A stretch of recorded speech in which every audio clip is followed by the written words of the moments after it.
Happy stinking New Year, ladies and gentlemen. What is going on, everybody? Welcome back to the channel. Hope you all had a wonderful New Year holiday season. 2026 is here, and we are starting off just like I always do. For the entire year, I have listened to polls. None of this fake democracy. Every time that I've posted a poll this year, I've always followed the results. So here we go. A319, you guys asked for it. Now, what's interesting, and you don't know yet, is since you voted for 319 after I got my WinWing EFIS and I've got all my Boeing stuff now, you have unlocked the cheat code for 10 737 streams in a row. So be excited about that, because yes, I do have my WinWing EFIS here. It works awesome. It's fantastic. No longer do I have to mouse wheel the Barrow Mins. It's absolutely fantastic. But this is what you voted for.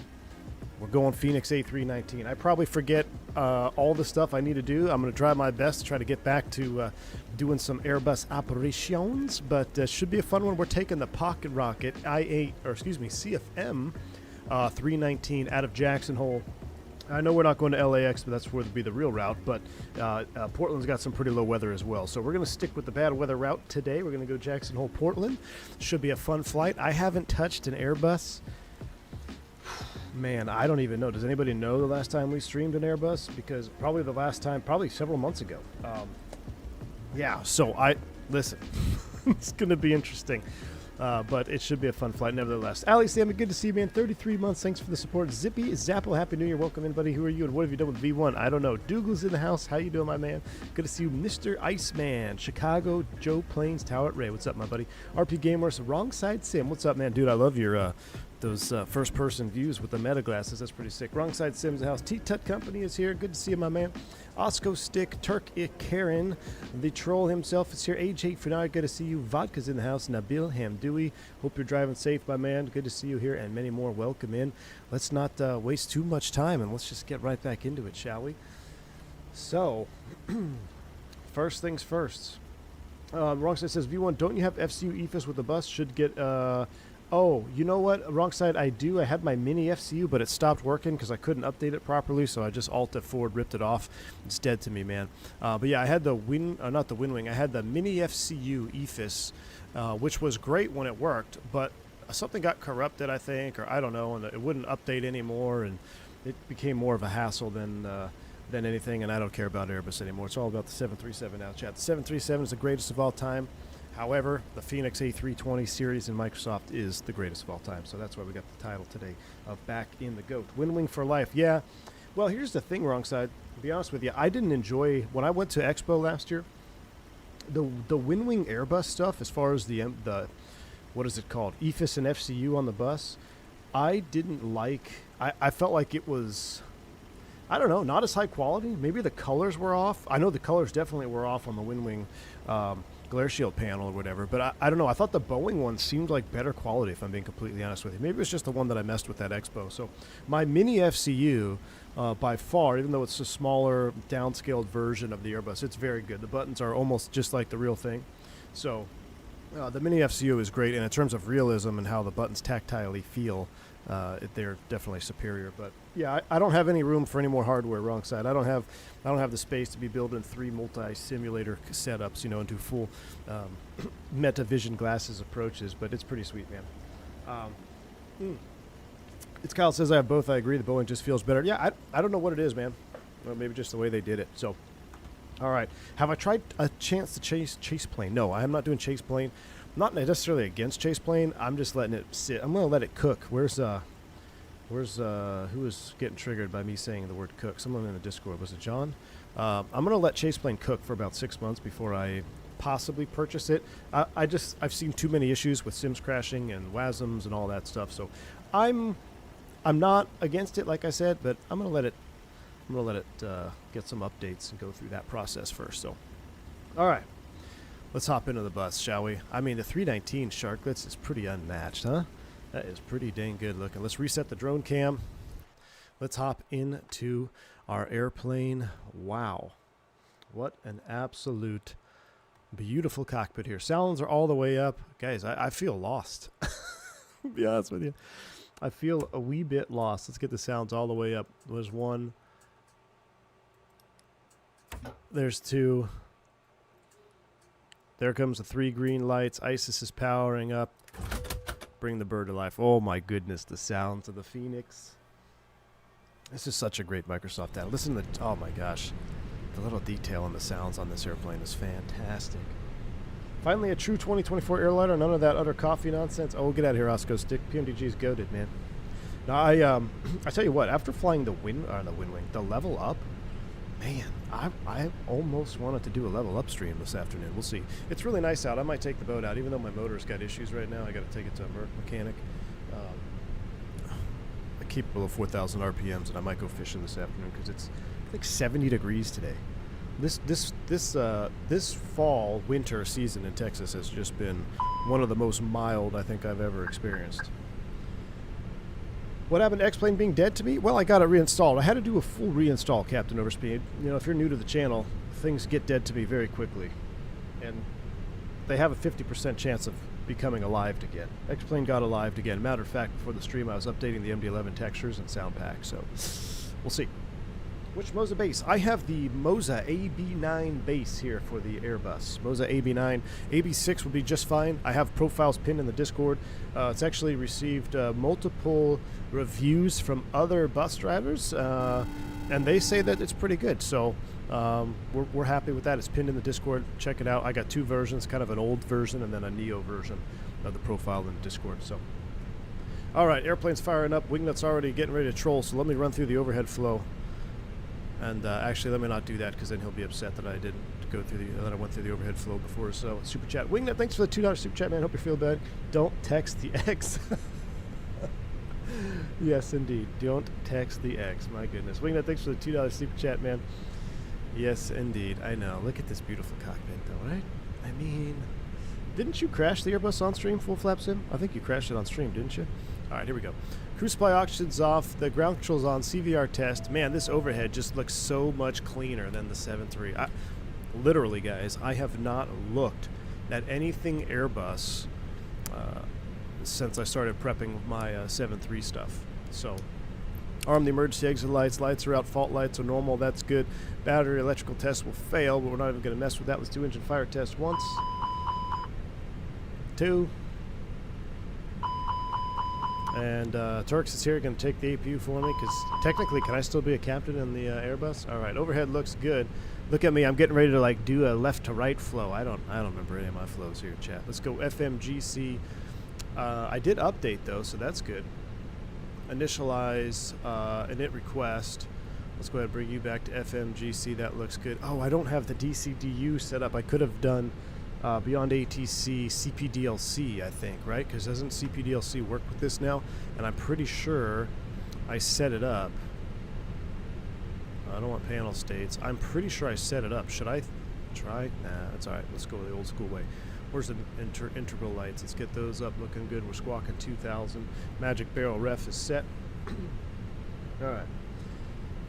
I emailed Mathis to ask about engine jiggle in the 7.3 like Level Up has, and he said it caused commotion in our team and no one would fly a plane like that. Really?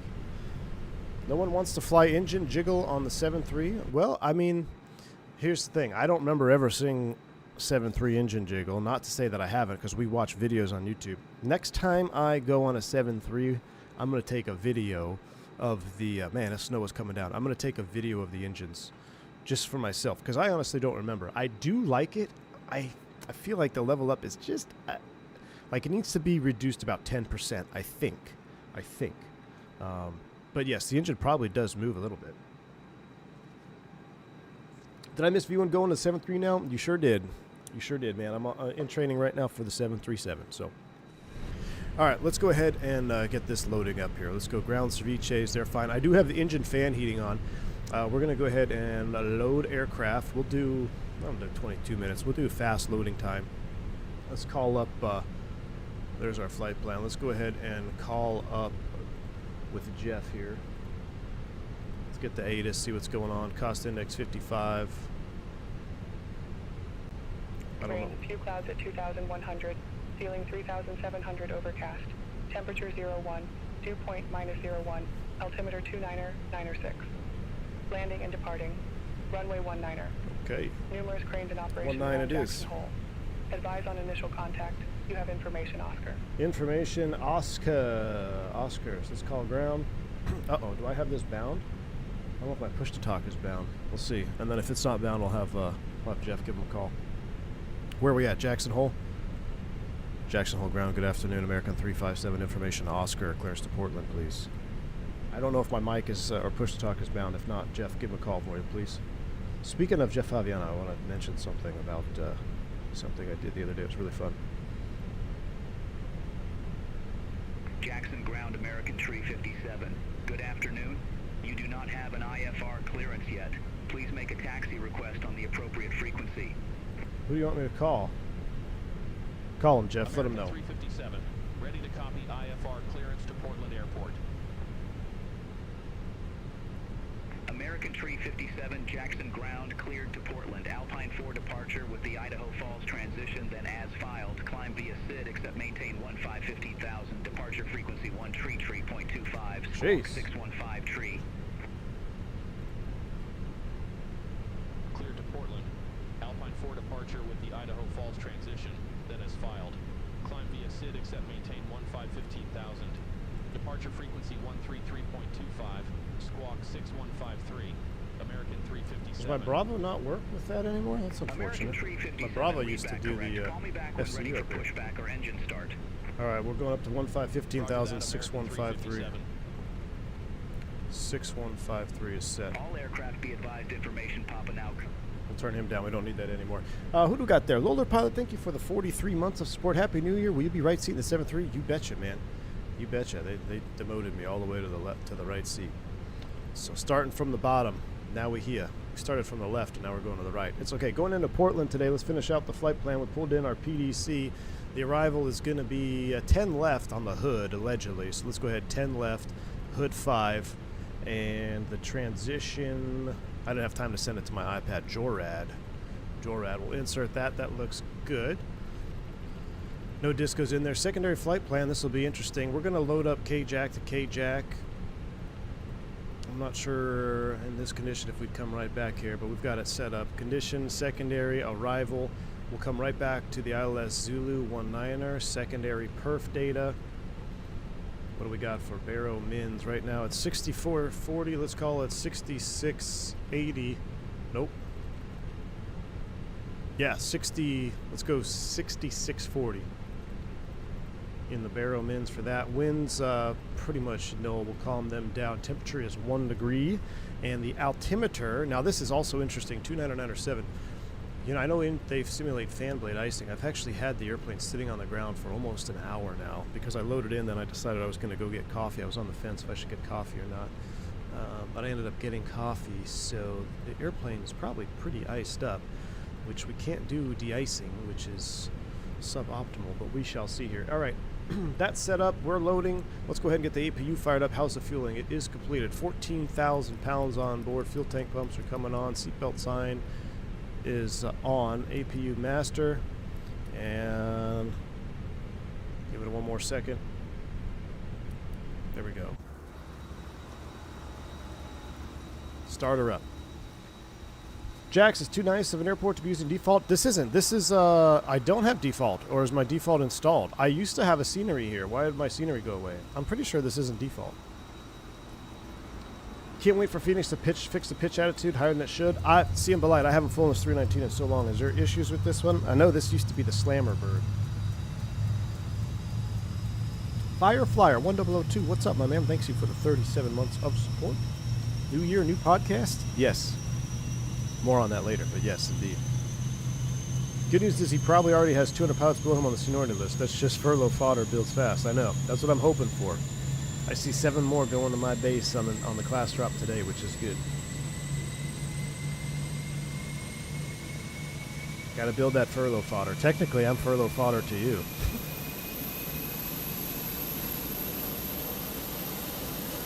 Will you try the Nimbus 707? I will, Honey Badger.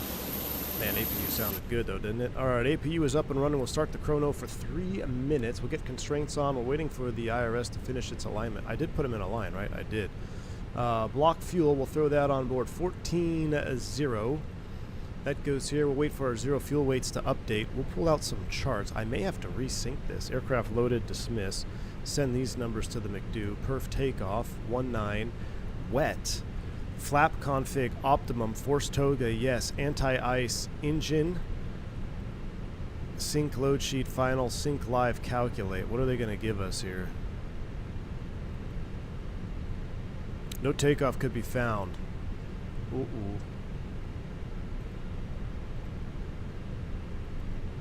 No takeoff solution could be found for the given input. That's not good. Packs off.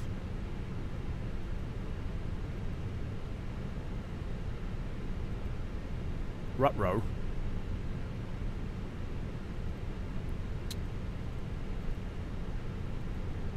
Ruh-roh. Are we that heavy? What if it was dry? Okay. I'm going to get dry numbers. Force toga, anti-ice off. Anti-ice. How about engine and wing on a dry runway? Will you give me that? Okay. So this is what we're going to go with. But we're going to obviously be on a wet runway. 2020-26, flaps 3 up, 0.1, no flex, packs off. Send to McDo. My goodness me. All right, 2020-26, flaps 3, up 0.1, no flex, toga set. We're going to have the engine and ice on anyway. VORs are coming up. We'll get terrain mode up on this side. And boarding is complete. Jack's runway 6,300 feet. You're too heavy. Yeah, right. Watch this. Watch me. Hold my beer. All right, we'll simulate it's been 3 minutes. Let's get the APU bleed on. Let's go ahead and warm up the packs here a little bit. Get that. We'll disconnect from the external power. Ground ceviches. Actually, let's go charts. I'm probably going to need to sync. Am I going to need to sync? No, I'm not. Very cool.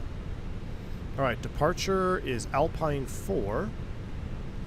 So Alpine 419 out to Idaho. That's kick me at or above 15, not a problem. Parking ground charts. We are over here going to 19 straightforward. There is a de-ice pad. I wish there was a de-icing simulation we could do in here. That would be cool. I don't see any snow and ice out there, but it is awfully nasty. Turks, can you run?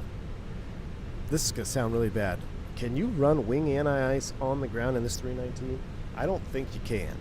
We never turned wing anti-ice on the ground, but I don't know if you have a different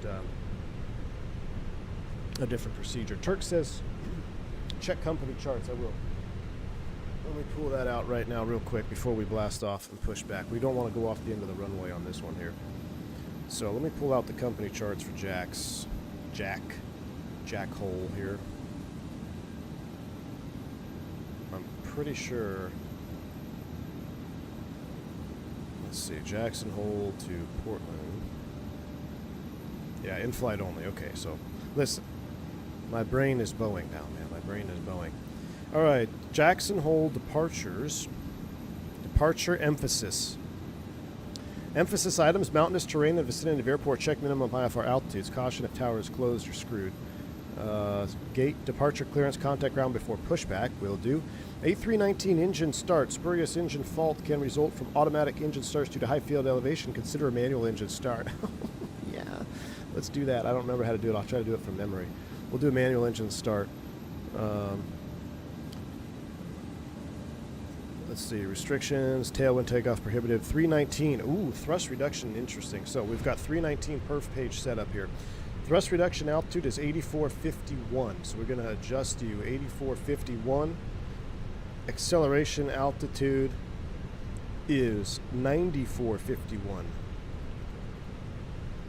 So thrust reduction and acceleration, engine out per TPS, climb at green dot to 15,000 feet. This will be fun. Dougal, what's up, man? It says, you still happy with the XCX card? I'm looking at 24 gig VRAM. Got to be a win. 24 gig VRAM is the win for me, Dougal. I'll be honest with you. I had some issues initially when we first got it because I had to switch from NVIDIA, and I had some driver crashes and stuff. After I did the proper wiping, the DDU wiping and everything, it seems to be pretty good. Now that you probably jinxed this stream, if anything happens, I'll be upset. But no, Dougal, I'm all honesty, man. I wish I had a 5090, I think, when that was the reason of building this rig, but I can't complain, man. It's been awesome. And I've streamed, right? So my PC not streaming, I mean, I could even turn up more stuff, although I pretty much have stuff turned up quite a bit anyway, so I mean, it's, I don't really have any negatives, my man. All right, departures, VFR departures, we're not going to worry about that. De-icing, anti-icing, cool. All right. Good call on the company charts there, Turks. Green dot to 15,000 feet. We're going to sit on the tail. Jeff, give him a call. Let's do a before start checklist, please. That's disconnected. That's all on. Let's go ahead and do this. We'll close up shop. Jeff's going to give him a call.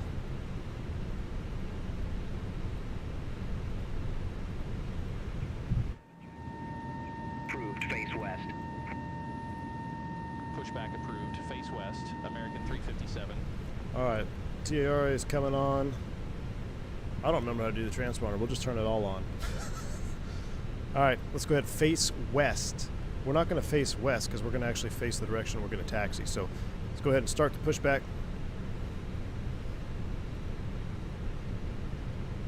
Cockpit to ground brakes released. Clear to push. I do have these cams again. Welcome back. And since it's contaminated ramp, we're not going to start. Oh man, I feel like I should run the time back. We're real time. We're live time, live weather. We keep it as is, or you want to go back, depart when it's low snow? I guess we'll just leave it as is.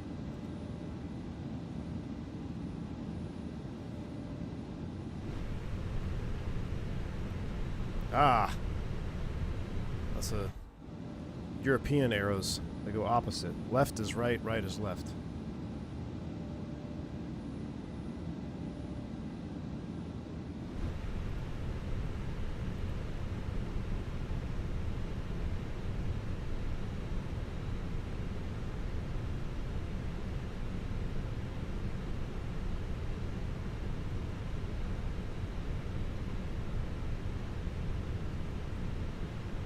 About as straight as we're going to get it. Stop the push back there, Chief. Cockpit to ground, push complete, set brakes. Brake set, clear, disconnect, show me the pin, we're going to start them up. Alright. For manual engine start,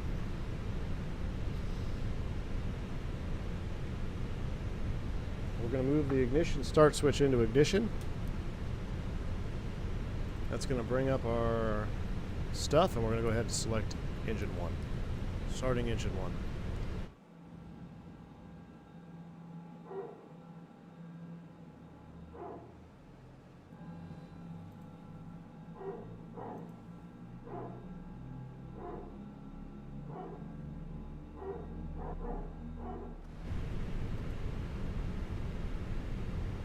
We'll let it get all the way up to max motoring. Fuel on.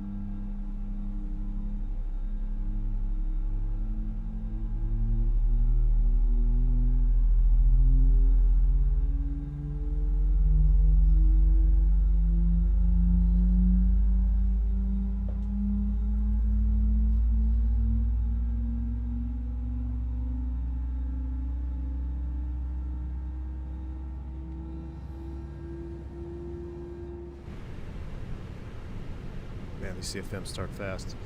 Engine 1 is on. Engine 1 anti-ice is on. Alright, for cinematic purposes, we're going to do, that's coming off, that's coming down. We're going to go outside, and we're going to do automatic engine start for this one, because I want to hear these puppies spool up. Alright, go ahead and turn 2.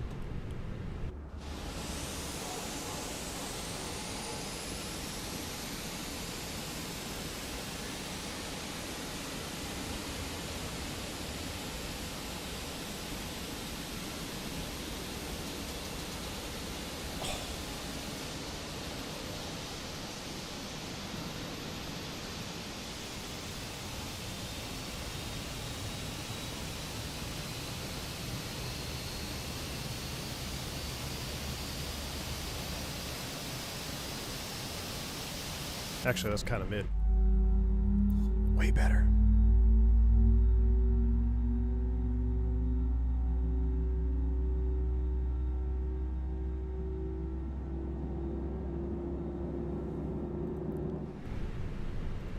Way better. Engine 2 avail. Engine anti-ice is coming on. We're going to leave the APU bleed off. We're going to turn the bleed off, but we're going to leave the APU on because we're doing a bleeds off takeoff, which will be simple. We'll just run the APU bleed. So, I was wondering why I had a fault light there. Okay, engine 2 is started. That's coming back here. That's going back there. We're flaps trace.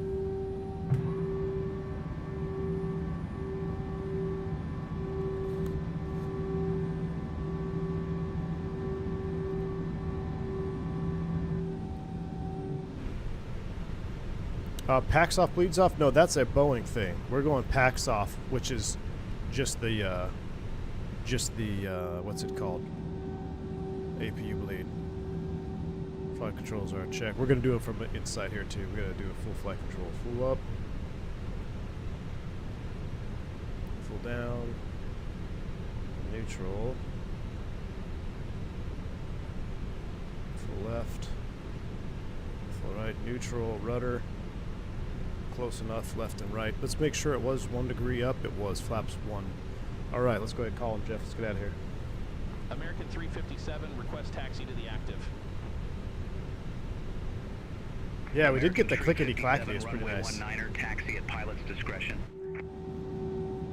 Runway 19er, taxi my discretion. Look at that, starts to roll. American Love it. 357. All right, taxi lights on. Let's go. I keep reaching for my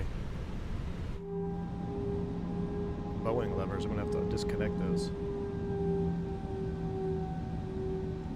It does look good, doesn't it, Turk? Now, for Microsoft Flight Simulator purposes, I think I have to turn the wing anti-ice on just for a little bit to help simulate de-icing. You wouldn't do that real world, but I think the sim requires that. Let me get a little bit of an ice shed here. Let's run it up. Hold the brakes a little bit. They've been sitting for a while.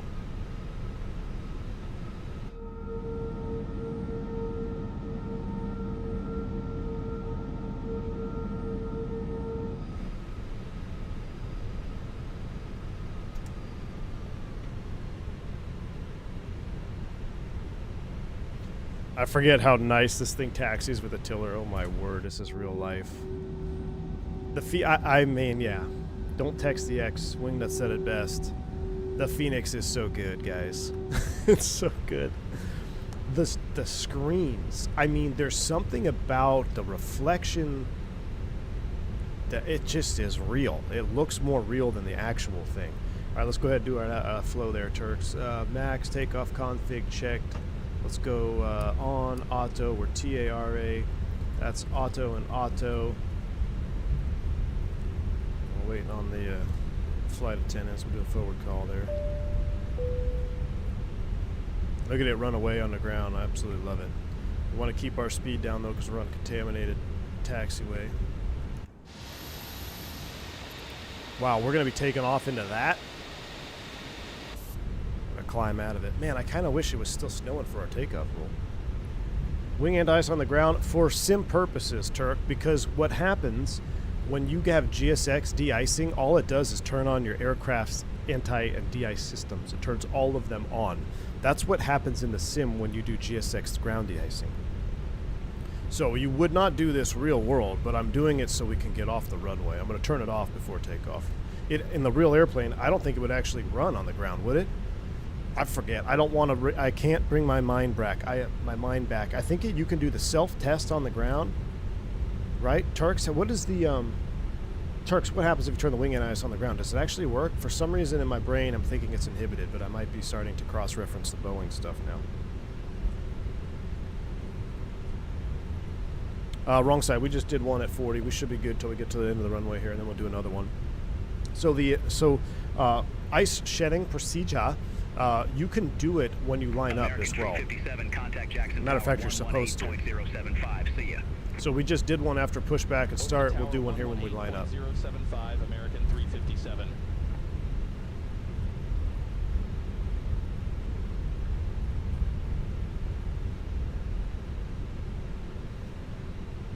All right, I'm ready. You guys ready? Call him, Jeff. American 357 ready to go. Runway 19er. American 357, Jackson Tower, wind 270 at 4, runway 19er, cleared for takeoff. Runway 19er, cleared for takeoff, American 357.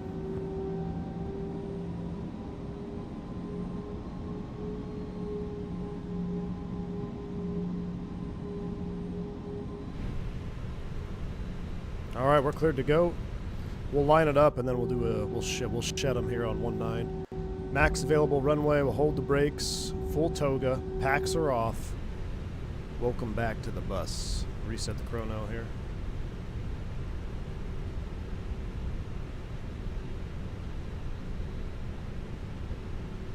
Let's see if I can do a bus lineup. Man, I do love being back in the left seat here.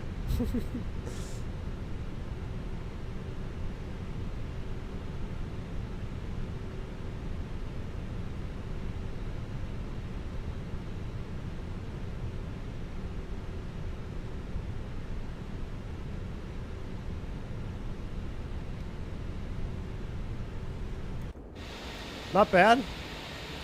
Not bad. Not bad for not doing it for a while. All right, let's pull them up 40. Let's shed them.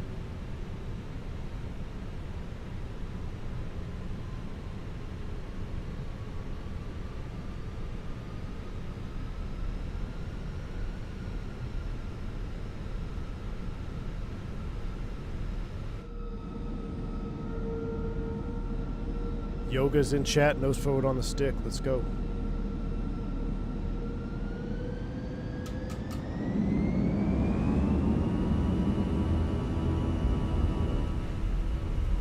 Toga SRS, a runway, auto thrust, bleh.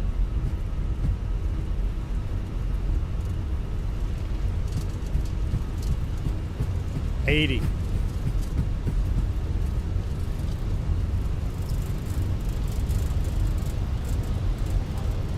Do one. Rotate.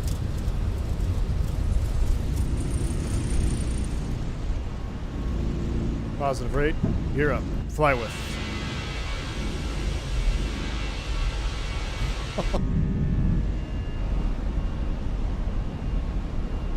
American 357, contact Salt Lake Center 133.25.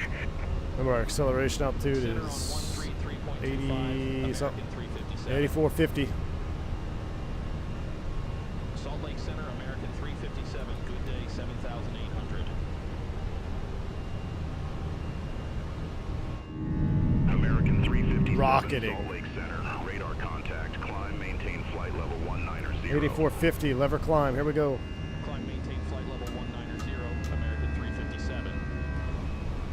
Now we're gonna fly, we're gonna wait for acceleration, which is 9450.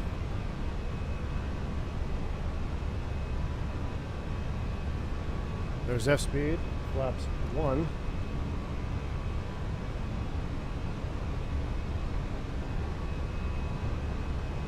What do you say, climb to 190?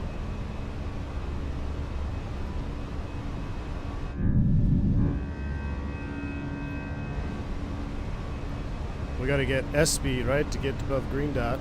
We get our green dot out. Once we go S speed 0, we go flaps 0. I know Turk said the answer. In-flight hot air from the United States 3 upward size. We're going to flight crew can initiate 30-second test. There we go, just a test. Flaps 0. And we'll go ahead and select speed here. Green dot is going to be 203. Selected speed. So up on the tail, we got a clean wing. Engine or wing anti-ice is coming on. Look at this pitch. Easy does it. Let me see if there's any weather radar out there we can paint. It's all green.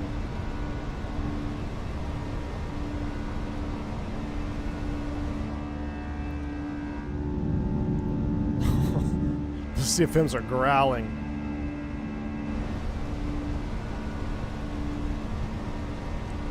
Why does his weather radar look better than mine?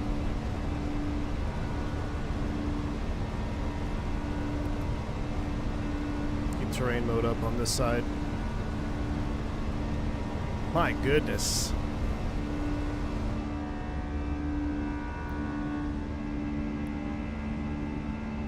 Definitely an icing conditions though.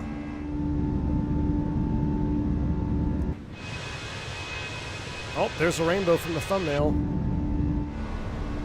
Oh, we missed the breakout. It's alright.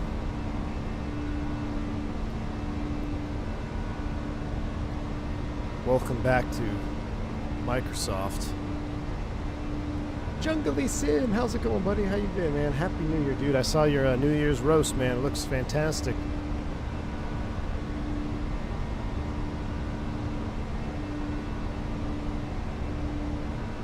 Speeding. Keep it up there. Keep it up all the way to 15 thou.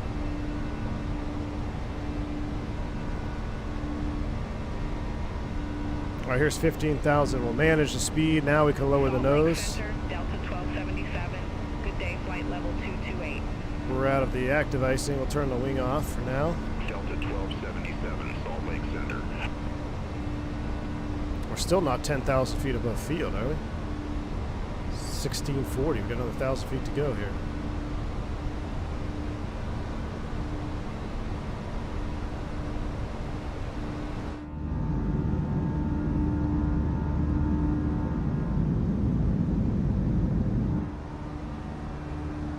I mean, do we miss the bus, Chad? American 357, climb, maintain flight Do level we miss the 380. bus?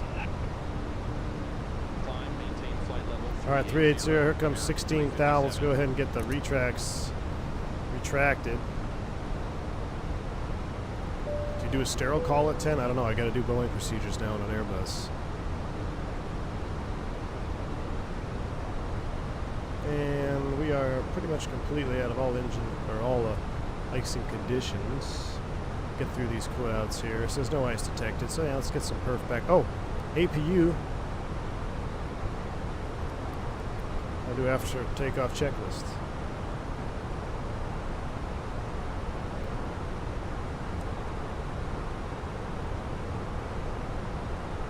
Man. The wing flex looking a little bit Timu, maybe? I don't know. I don't know. PMDG's got some pretty good wing flex. Maybe it's just an Airbus wing flex. A little stiffer. Oh, bank angle check. Here we go. Oh, man. It's nice. Delta 1277, It's nice, guys. Airport landing, runway 19. It's so nice. Jackson Hole Airport landing, runway 19. There's 18,000 feet. We'll go ahead and set standard. I don't know where the standard button is, guys. Where's the standard button? Delta 1277, Electric go ref. altimeter 2999. Oh, where's this? Oh, right here. Runway 19. Tell me you've been out of the bus for too long. Altimeter 2999er, expect radar vectors for ILS Zulu runway 19 Delta 1277. It's counting down the days until seat log expires. Delta 1277, descend, maintain 17,000, altimeter 2999er. Descend, maintain 17,000, altimeter 2999er, Delta 1277. We'll get her straightened out here.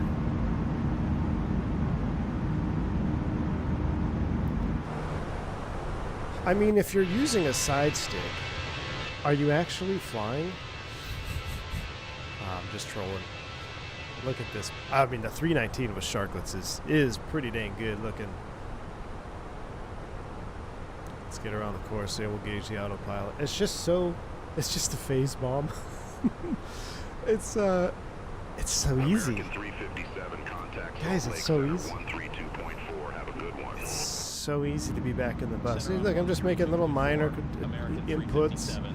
I gotta tell you, man, the Fenix is a really good representation on the bus, Salt Lake though. Center, American 357, good day, flight level 215. It is such a good representation.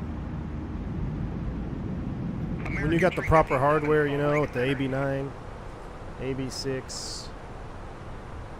Turn down the audio for that. All right, let's go ahead and straighten it out. Here comes the best part.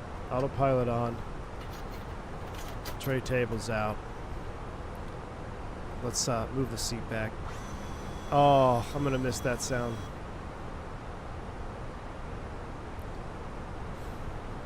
So, you live close to the airport?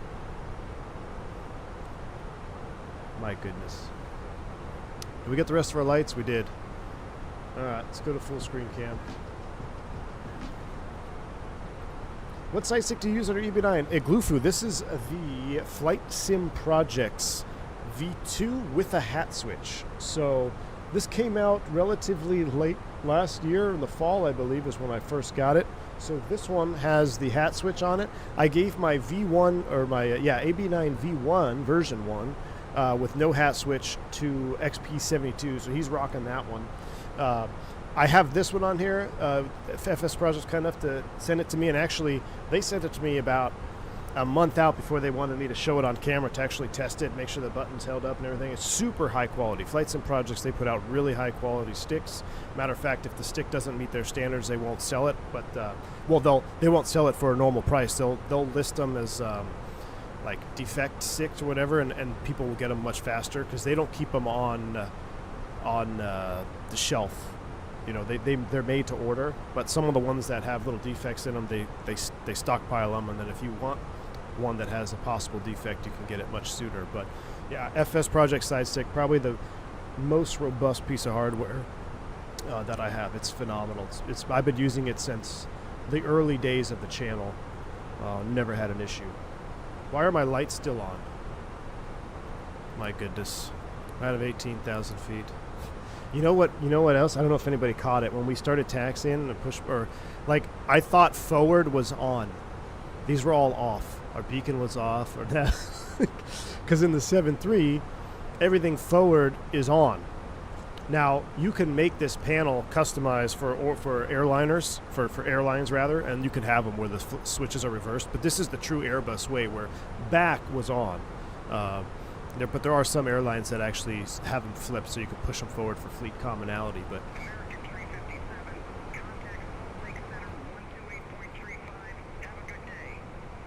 have a good day. All right, let's go ahead and get some. Look at these. Look at this huge cockpit here. What are we gonna do with all this space, guys? Look, you gotta. Like, what are we doing? What are we doing on the 7.3? Short final, 2 clicks up, 2 clicks down. Ah, perfect. Yeah, that's the distinct sound of being on a jump seat. You'll just hear this on final.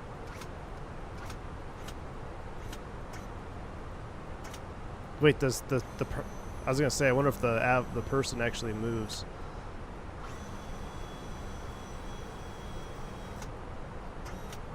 I mean, that's 100% real life what the seats sound like.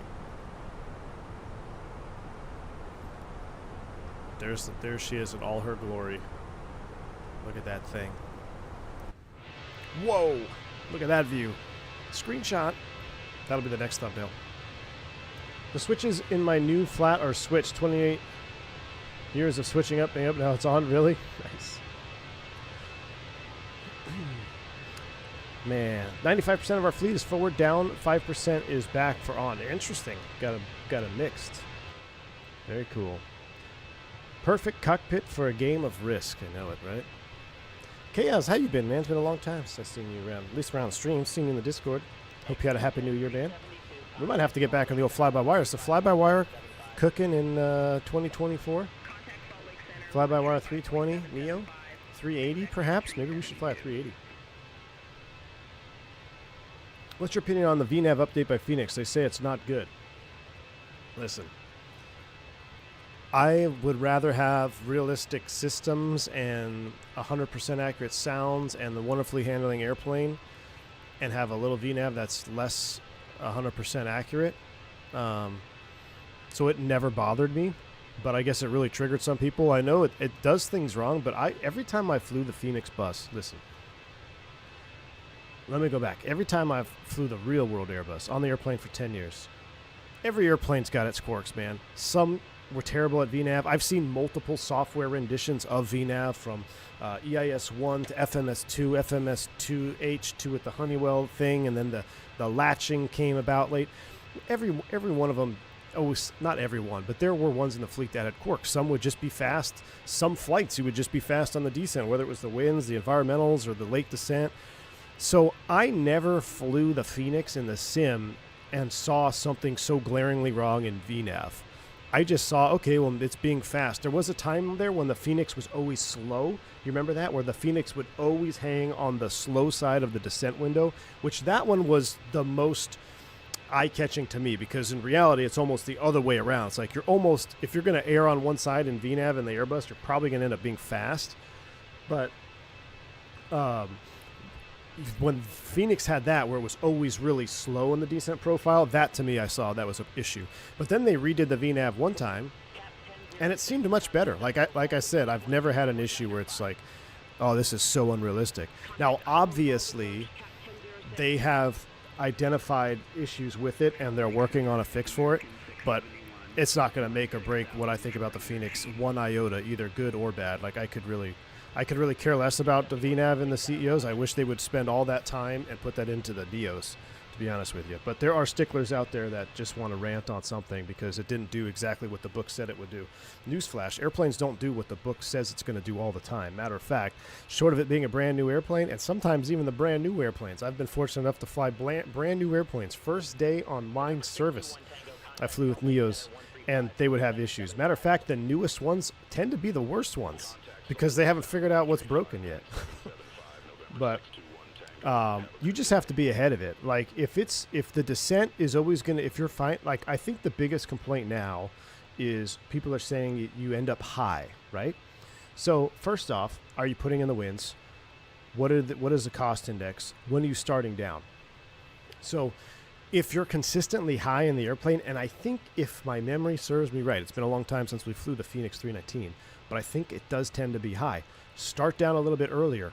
Or why don't you just do a faster descent speed? If you increase the speed of descent, you're going to go down faster, right? Or throw the brakes out, go to an open descent, catch up to profile, then remanage, right? There are things that you can do to correct said issues. Now, I'm not, like I said, I'm not making excuses for Fenix. I think if they've identified problems and there are ways to make it better, knock yourselves out.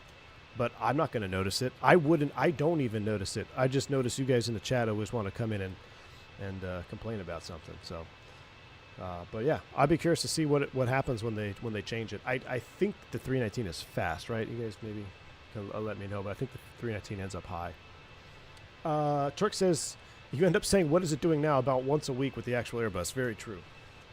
Tried to get us violated last week, was committed to passing a point 2,000 feet low. Yep. I can confirm I've seen a Neo on the line for 2 days go out of service for maintenance issues. Yeah, wrong side. Man, some of the newest Neos were the worst. I mean, there were some that just had so many issues. Brand new. I'm like, how is this airplane all tore up? Wow, the clouds are cooking. We'll go outside view once we level and cruise altitude, which is not long because we're in a 319. My goodness. Chaos says the FCOM is one of the most incorrect pieces of documentation we have found. Yes, sir. Yes, indeed. Why'd you switch to the 7.3? I thought time was... I have a thought time wrapping my head around why someone would go from the 320 to 7.3. Because I switched operators, that's why. But I also wanted the 7.3 because I wanted something new, man. I'm having a quarter-life crisis. I'm not old enough for a midlife crisis, but I wanted something new, something exciting, and a real airplane to fly, just so I could trigger everybody in the chat that's like diehard Airbus. I base my career expectations on what the YouTube chat feels like. I remember visiting the cockpit of a month-old Neo, and it had 5 in-op stickers. Yep. So there was a lot of things with the new Neos, too, that were not really airframe or, I guess, systems related, but, you know, cosmetic stuff. This is missing here. This is missing here. This fell off here. With your cholesterol, you might be at a 3/4 life crisis. Hey, get out of here, Turk Heron. How'd that chicken turn out with half a bottle of seasoning? Your sodium levels are going through the roof, probably. I've always pinned you as an Airbus pilot. I can't imagine you as a Boeing pilot. Yeah. I mean, listen, I love the Airbus. I believe in the Airbus. I think it is a phenomenal design, especially when you think back to when it... Like, we think the Airbus, oh, it's brand new. It's really not. The core of its design was in the 80s, right? So it's actually pretty old in that aspect. But what they have accomplished, especially with the newest versions of them, right? The 321 XLR, 321 Neos, they're just phenomenal machines. And the way the pilots interact with the aircraft is fantastic. It's a safe airplane. It's a very comfortable airplane. It is, honestly, it's kind of like the dream job airplane, to be honest with you. Listen, I don't know when or if ever, but if the opportunity presents itself in the distant future where I can be back in the left seat, back in a bus, 10, 15 years from now, I'm probably going to take it. But until then, I'm going to enjoy my time on the 7.3 and mix it up a little bit. Core of Boeing designed in the 50s. That is true. That is true. I've been using vertical speed and using calculated line at draws for that way. You just send more than 3,500 feet. That's a way to do it, Holden. Yeah. Yeah, exactly. It held up well to modern standards. It really has, Aston. A big part of that is it's sitting so high, right? Being able to fit those leaps under there, get those big engines under the wing. They didn't have issues. That was the whole problem with the MAX, right? Trying to fit these super efficient engines. The engine technology advanced, but the airframe tech never really did.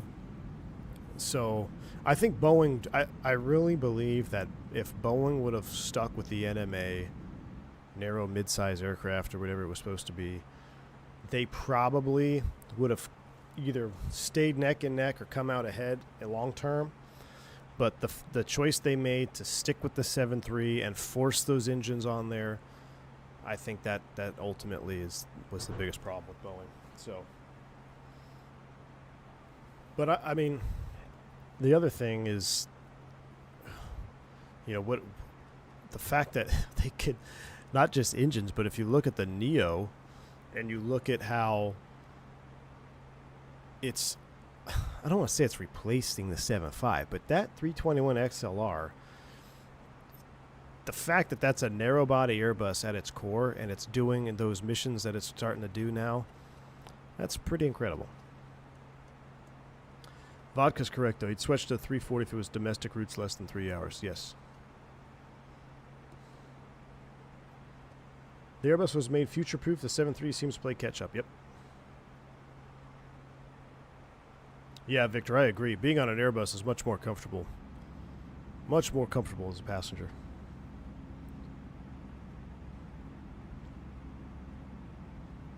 Original 320 was such a forward-thinking design, hardware and software. It really was. Megatron, it really was.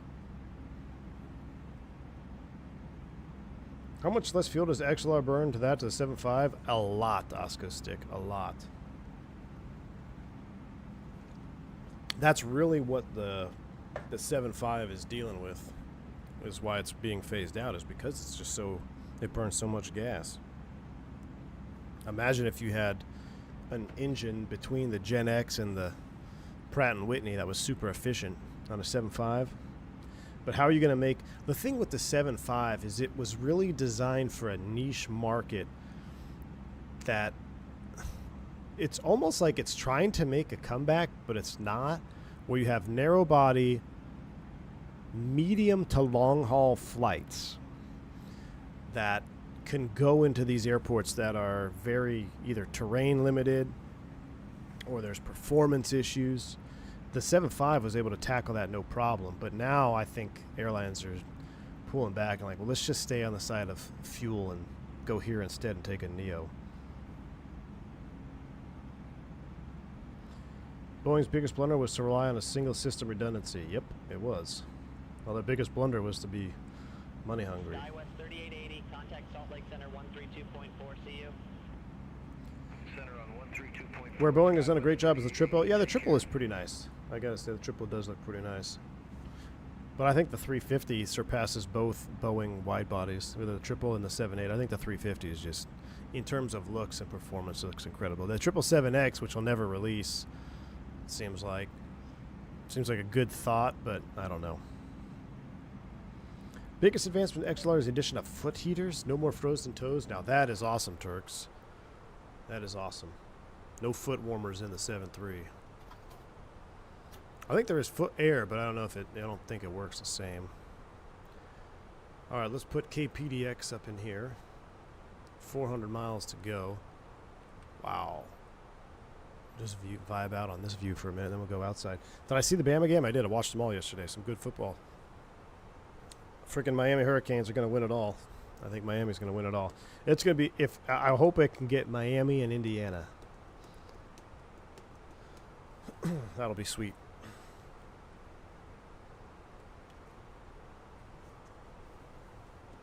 Are you going into a new captain as a company? No. Or am I going into my new captain as a company? Am I going into my new company as a captain? No, I'm not. Doesn't work that way here in the States. Would you say X-Plane 12 is micro-detailed? Yeah, there's smaller details in X-Plane 12. I don't know. Samsung fan, what's up, man? Good to see you on the vertical. X-Plane 12 really shines low light and airport environments. The default airports are awesome. The lighting at night is really good around the airport. I think in Sim Update 4, as far as city lights is concerned, Microsoft 24 still looks really good. And it's smoother and better than what X-Plane 12 does. X-Plane 12 really, it still has that bad popping effect in X-Plane 12 at night. Even though the lights look good, they're not, it's not what Sim Update 4 can do. But as far as the airport environment, X-Plane 12 has got it down. Indiana's a juggernaut. We'll see, Bills. I hope the Jets can get Mendoza. That's my plan.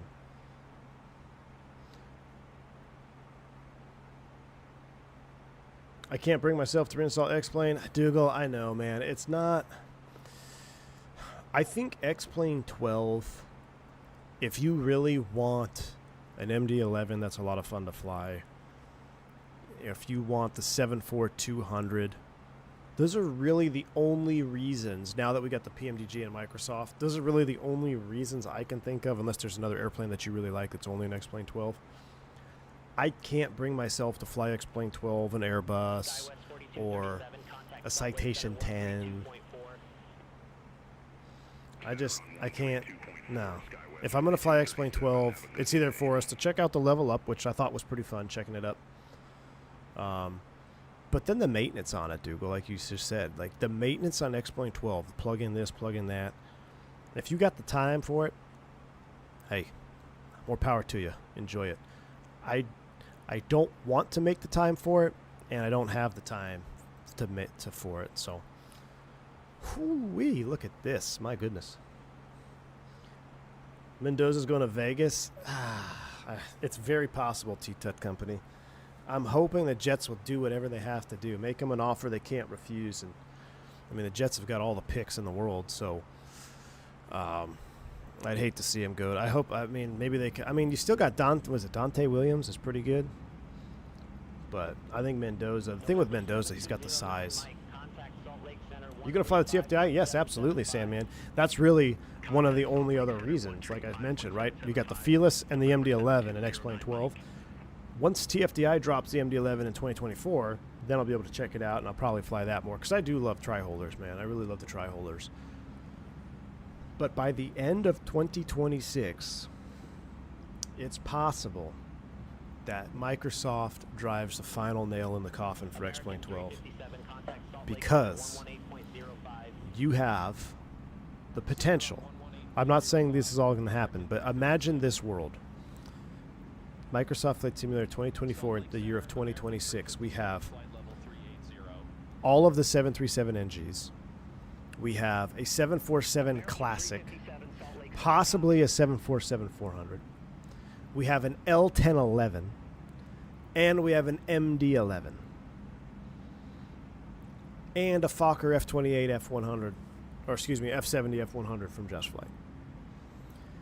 All of those airplanes, oh, and potentially a 757 from Bluebird. All those airplanes, think about all those airplanes in 2024, MSFS 2024. In my personal opinion, I would officially have zero reason to ever launch X-Plane 12 again, in my own personal desires, because I'll have a Classic 7.4, I'll have a tri-holder, might even have an L1011, might have a 7.5. So, whew, that's spicy. Now, this Nimbus 707, I'm intrigued. We'll see. But that's really the only airplane I can think that would be an X-Plane 12 that we would not have in 2024 at that point. A340 600 with tolless systems. Yep. AJ, that's a whole lot of soon you're banking on there. AJ, listen. I'm just banking on soon, right? I said potential. I'm not saying I personally believe. I personally believe we'll have the NGs and a 7.4 Classic before the end of the year and nothing else. I don't think we'll have the L1011. I don't think we'll have the 7.5. I don't think we'll have the A340 600. But I'm just saying. Oh, and we'll have the MD-11. The A220, meh. I might fly it one time just to see what it's like and then hang it up. I don't know why. I have a hard time getting excited about the A220. Not that I don't like Synaptic. I don't know anything about Synaptic. Not that I don't like anything about the development. I don't know if I just not interested in a 220. I don't know why. I'd rather check out these new E-Jets that we have, which we'll do maybe this weekend. We'll see. I haven't decided if I'm going to watch football tomorrow or not because last weekend, Saturday, I think I'm going to fish a tournament out of my buddy's boat because my motor, like I said, has issues. So I don't know. May or may not stream tomorrow. May or may not stream on Sunday. But maybe FlyJ will pass the 7.2 and 7.32. I don't think so, man. I think those are parked for indefinitely. Dalton, what? Bluebird made a post about the 7.5 saying it's coming this year. Well, didn't they make a post saying it's coming last year, too? And is it coming this year? It's coming this year in 2020 native. Like, where's the 2024 native? That, to me, is... That's going to be a problem. The year just started. I need to know if the E175 is worth buying. Evan, look, I had fun on the 175 even before VNAV, so I'm probably not the right person to ask.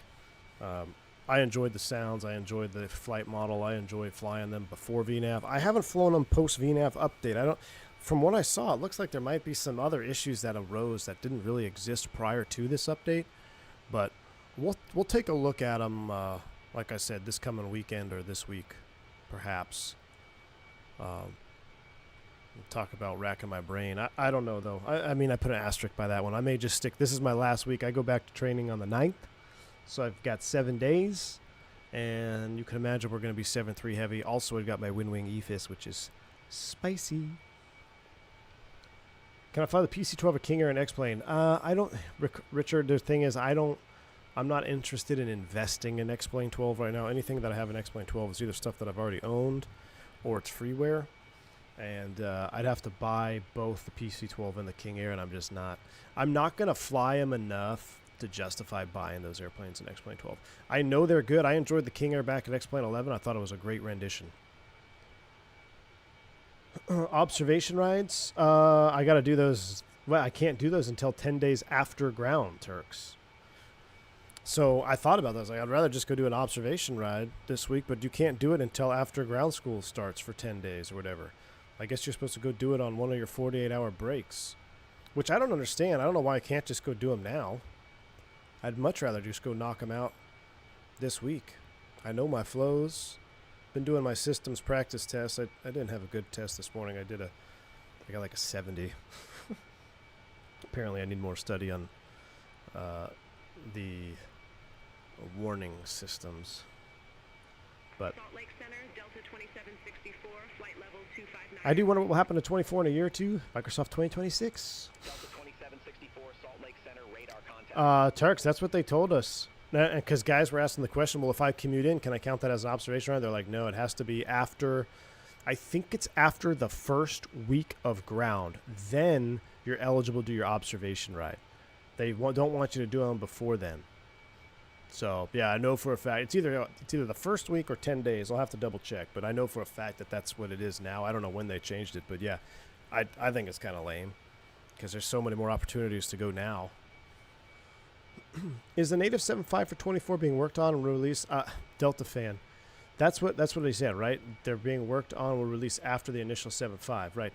After, meaning what, though? Next day, next week, next month? Because I don't even own 2020 on my system anymore. 1281, contact Salt Lake Hold on, wife is texting for. I already have a coffee. That's why the stream was late. Do you want any snacks?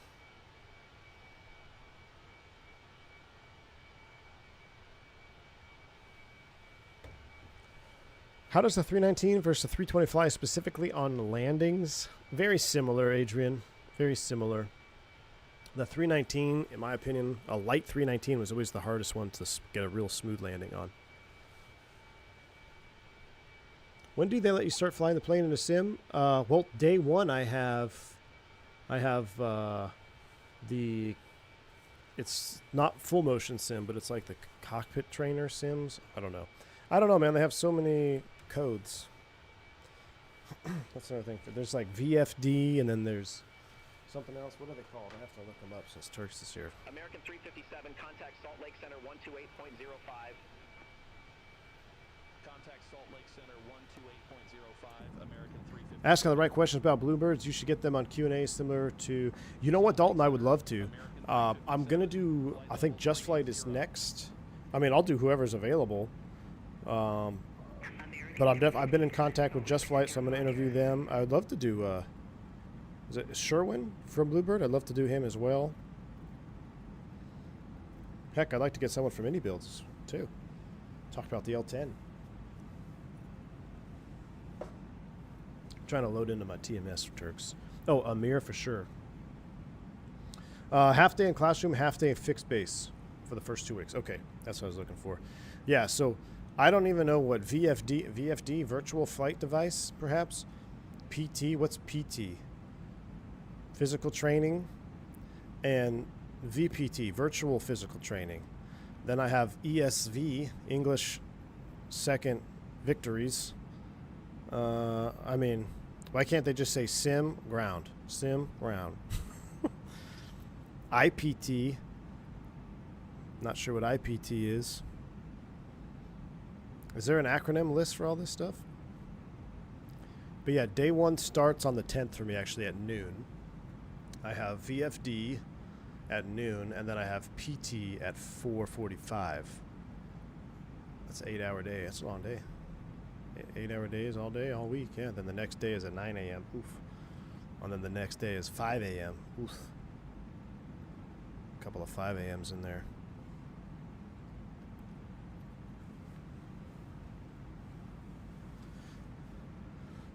Procedure trainer? Yeah, probably procedures trainer. That's I think procedures trainer is the fake sim.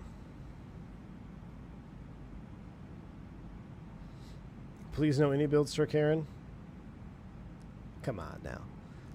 I feel like the Just Flight A320B4 is so forgotten. It's a long way out, Aston. The Just Flight's working a little at a time, right? They're slower in their development. They're working on the F70, F100. I think they ran into some challenges with that. They're going to knock that out. Once those are out, then they'll shift all development time to get on the A300. I'm sure they'll move to that after. And then they've got the Lear 35, or excuse me, Lear 45. Well, I'm very excited. Physical training to be fit enough to fly the dyno? Exactly. Yeah, physical training. I mean, who needs chase plane when you have Shift X? They start the week late and end early, so you have more time at home. Oh, that's nice of them. Salt Lake Center, Sun Country 3068, flight level 360. Sun Country 30. Can't wait for you to describe your first landing in the 738. Yeah. Watch my first flight be my first flight in the 738 be freaking Max. I hope it's an NG. I want to fly the NG first. Not that it really matters, I guess. Got to be strong enough to hit the execute button. Execute LNAV. Really made for people to A1 in on day 1 and out on 5. Ah. Well, I'll be A1ing and I'll be A1ing in and out to my house on the weekends for sure. Maybe on those earlier ones I might even go back because the Candlewood Suites, meh. Not a bad drive. I'll just take the drive. It's on the north side anyway, so that's an additional 30 minutes, you know, from the Candlewood Suites to where the good hotel is. It's almost 30 minutes. Nah, probably not that much. Like 15, 20. But yeah, I'm happy I got that changed. So I got 7 or 8 days there, and then I go to the good place, which then I'll probably stay there duration of until the weekends, or the days off rather. I saw the new Moza rudder pedals are out next week. Interested to see what they offer. Really, Moza's got rudder pedals coming out? I had no idea. Logo lights, force feedback, or just standard?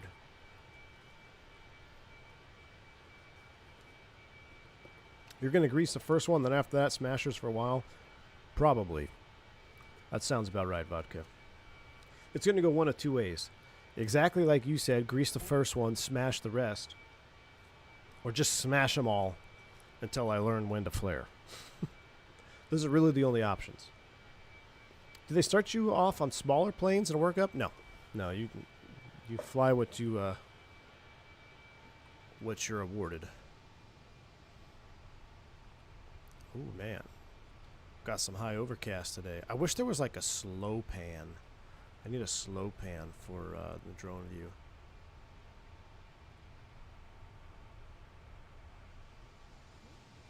Do a different angle here, a little more of a top down.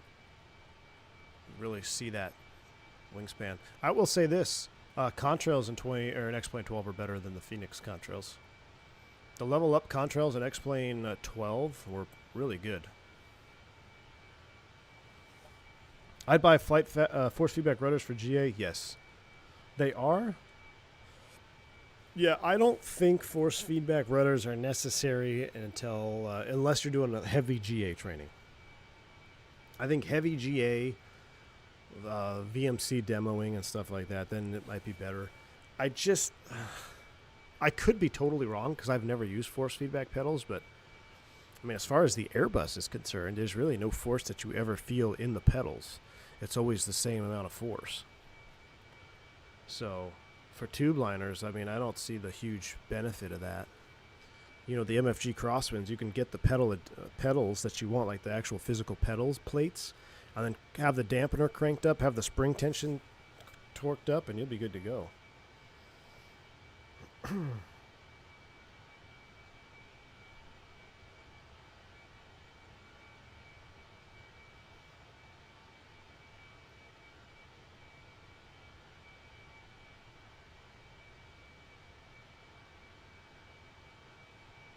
What is the consensus on chase planes so far? You guys enjoying it?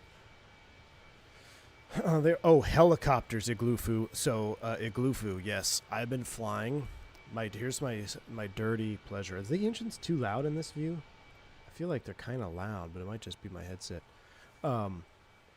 My secret pleasure at home is the H60. For Microsoft 24 from Miltech and the Mission Hub. I made a mission yesterday in between football games and cooking briskets and had a really good day yesterday. I made like a like a vehicle crash on the highway that I typically commute in to work on all the time, where it's always super dangerous. Man, I had so much fun in that. I have a collective and cyclic setup as well, so it makes it a whole lot more fun. I'm thinking, here's my plan. I'm thinking of recording and making some. I'm getting the itch to do some video editing again. Video editing for me is real touch and go. Like sometimes I'm really I enjoy it, but it takes so much time. And then sometimes I'm like, I don't really want to do any editing today. So that's why I like doing live streams. But I think in the year 2026, one thing that I'm going to strive to do better on is I am going to strive to make more recorded videos, because I do enjoy editing. And I have my sim at home now with a 2K monitor and everything. Oh, speaking of monitors, 34-inch curves are way too big for flight sim. Don't get 31-inch max. I run 27-inch curves. I think they're perfect.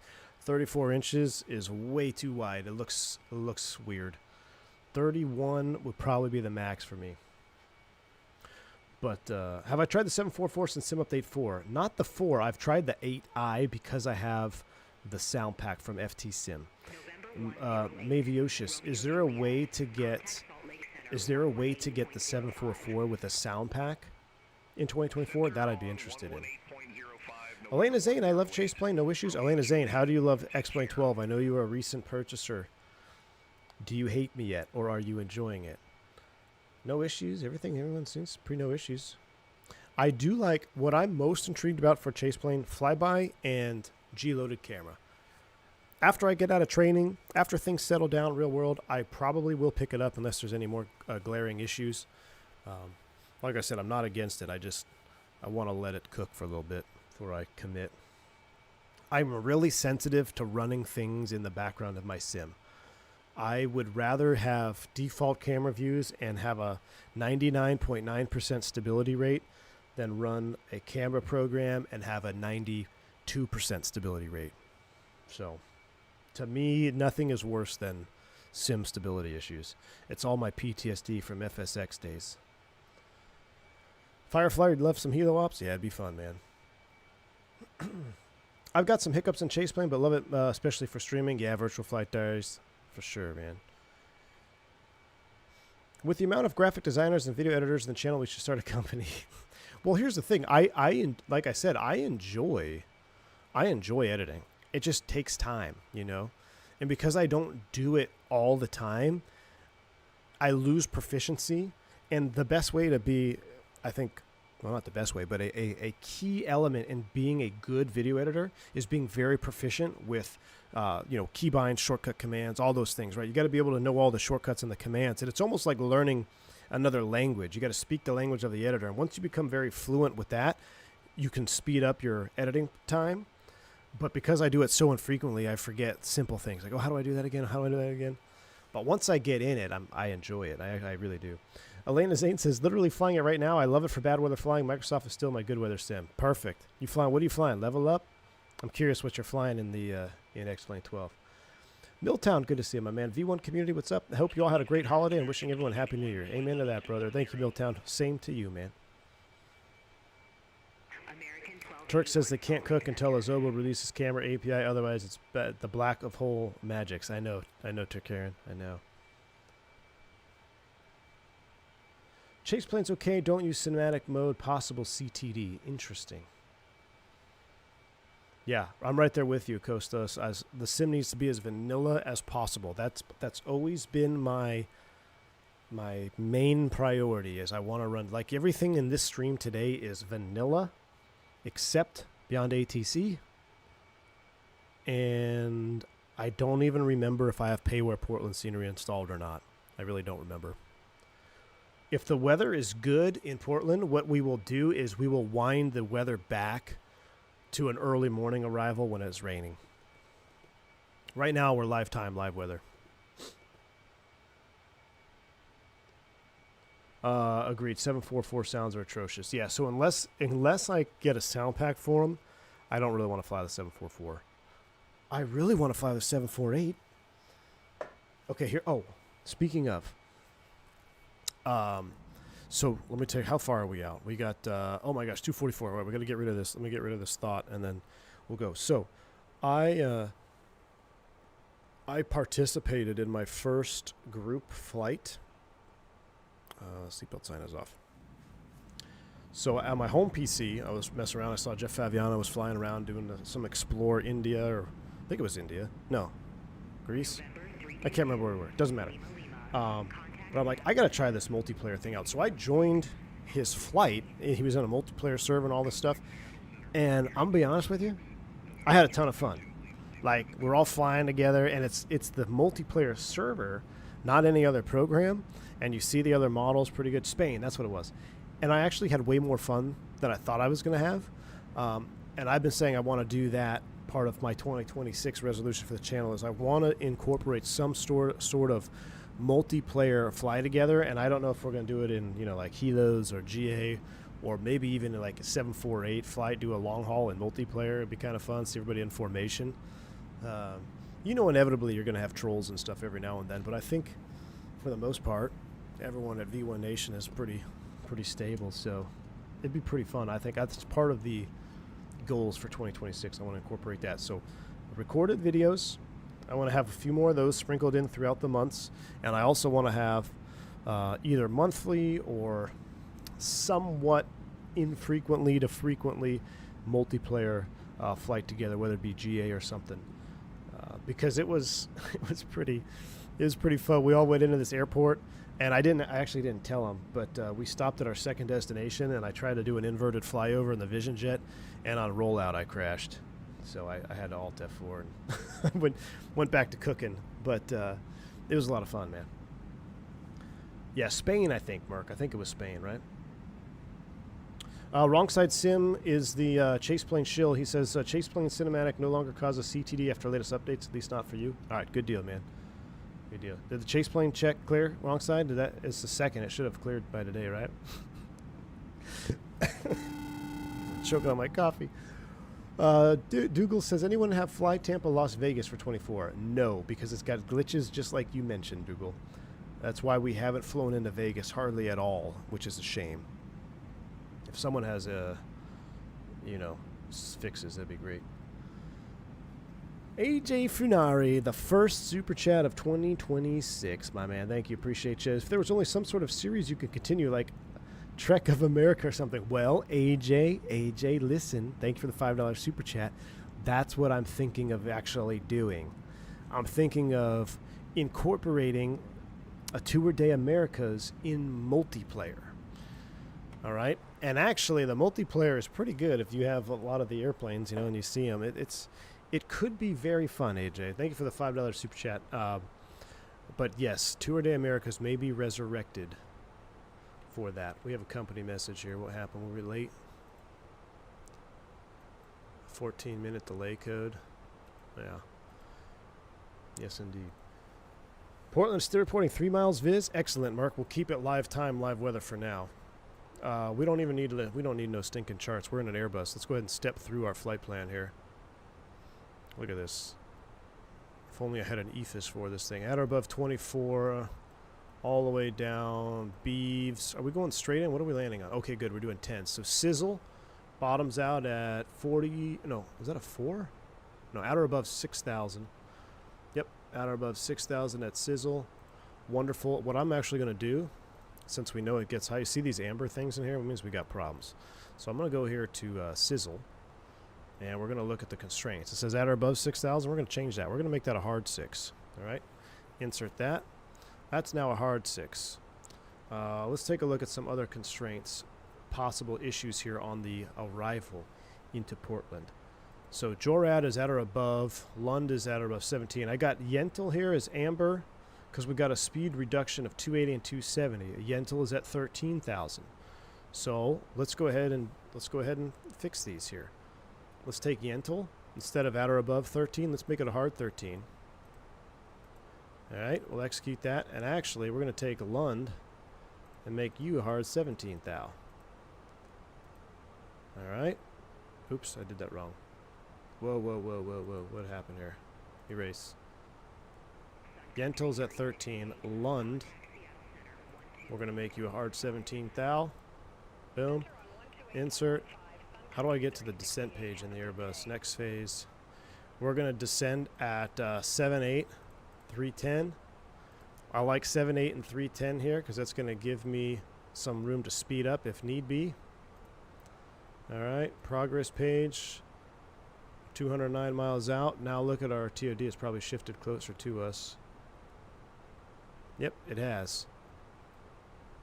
And we got a 56 knot headwind, so we're looking good there. Can I do a wind request? I don't even remember if this works in the Fenix. There's another one out there that's half decent. Not sure. Maybe it's field air. Oh, yes, for Vegas? Might have to look that up because yeah, we haven't flown Vegas but twice, 3 times maybe in 2024. So it's just so jacked for my sim. I think if I took some time and try to fix the issues, it would be better, but I don't know. You've got it in your sim right now. Does the trick, but mid-trip, so I can't go out find who it's by. No worries, Turks. I'll do some digging. What's up, VLez? Says, I got an idea for the channel. I don't know if you heard about it, but there is this thing called podcast. There is this thing called podcast. And you will, every stream is a podcast, but I have an idea. We're waiting for the green dot about the crash at the Syracuse. Wouldn't that be funny? We should troll ourselves and do a green dot video on the Syracuse accident. That would be pretty funny, man. Golly, that was such a terrible way to end that stream. Freaking X-Plane. Key 6, funny looking Boeing. It is, man. Listen, everyone voted for this Key 6, and I said this at the beginning of the stream.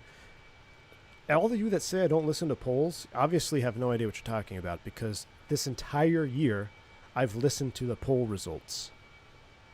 Every single one of them I've listened to the poll results for this year. And now, since you guys voted for Fenix after I got my Boeing EFIS, you've unlocked the 10 out of 10 737 streams in a row cheat code. So, it's happening. There was one crucial forgotten switch that left the entire flight in grave danger. Oh my goodness.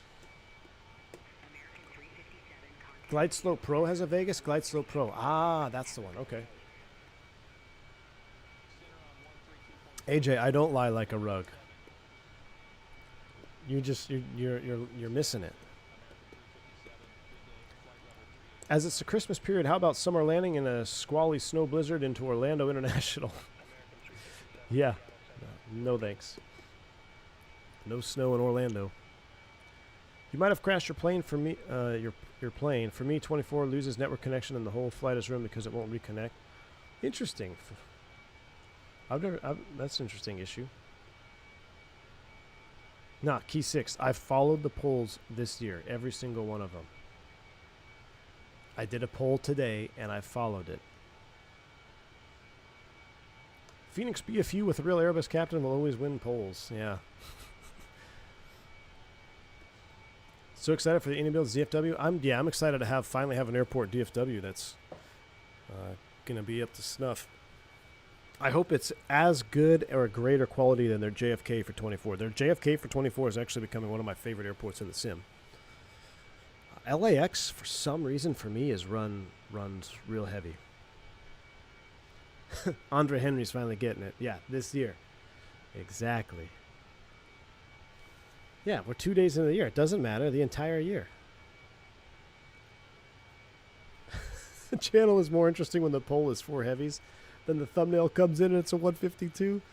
I know it. Any chance for some Euro 73 ops? Yes, indeed.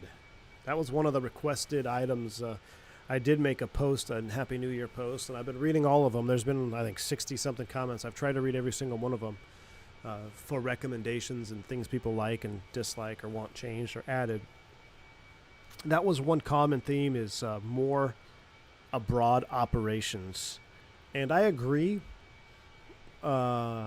Normally, if my professional life wasn't really turned upside down on its head this fall, we would have been full steam ahead into a Euro tour and finished it. But just so many things happened that I kind of canceled it. But I might start sprinkling in some of that for sure. Flight Tampa fixed the Vegas elevation by placing the airport on an elevated plateau. If you want to fly a cardboard box for the board sounds, hey man, don't sleep on the cardboard box. My son actually made a cardboard airplane just the other day.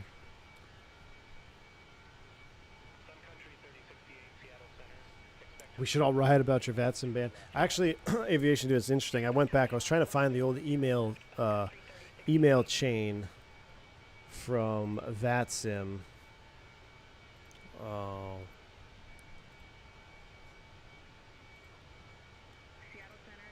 Because I was starting to think, am I the one going crazy here? And then I realized, no, I'm not. Yeah, I was banned because the name I was logged into on the network did not match your name on the VATSIM account. It said, and that was because of the one that was made several years before, blah, blah, blah. Yeah, no, I'm not crazy. And then they did reach out in June about, we can, if you send me your ID, we can get you back on. I'm like, I'm just not going to send you an ID, man. There's no way. There's no way I'm going to send you an ID. That's not a good thing. So, that ain't going to happen. Ain't going to happen. We have to somehow miss flying together. I know, Ali, Sammy. It was fun flying together. It was. That was the best part about VATSIM, I'll be honest with you. That was the best part, is flying together. The official commuter housing of New York? Turks. Dude, so the recent class drops have had a lot more East Coast, man. I'm counting my lucky stars, dude. I'm counting my lucky stars because I'm not there. There's been the last one, I think there was one today or yesterday that dropped. A lot more. New York, DC, Boston. Whew. Count me out, man. Firefly Pilot Edge is good, but it's not. It's hard because it's only in certain areas, you know? But that's a thought, too. I never even thought about that. I've never thought about that, dude. Forgot all about Pilot Edge. I really had nothing bad about Pilot Edge, except we got one controller that got a little sassy with us one day, and whatever. But it is what it is. The thing that it's weird. Pilot Edge is kind of a double-edged sword. It's a really good training tool. But one thing that I don't like, but I do like, because you have coverage everywhere, is you talk to the same person, right? So you hear the same voice if there's not multiple controllers on. So ground, tower, departure. You know, it just... I don't like that, but there's no way around it. But I do like that you always have service. I don't know. You could still fly along anywhere, even if there is an ATC to allow others to fly along. Really? Fireflyer? Is that how that works? I did not know that's how it works. Yeah. They definitely hold you to higher standards, that's for sure. Yeah. I think in terms of Pilot Edge, though, that is a really good training tool. If you're PPL, or going to IR, you just want to practice radio comms. Pilot Edge is where you need to be, because, like I said, you'll have the same controller, but you're going to have guaranteed service in those areas, and it's a phenomenal training tool. Being able to talk to another person on the computer and simulate what you need to be saying in the real world is so huge. It's so huge. To be training right now in aviation and having these tools available to you, whether it's the sim itself, Pilot Edge, VATSIM, it doesn't matter.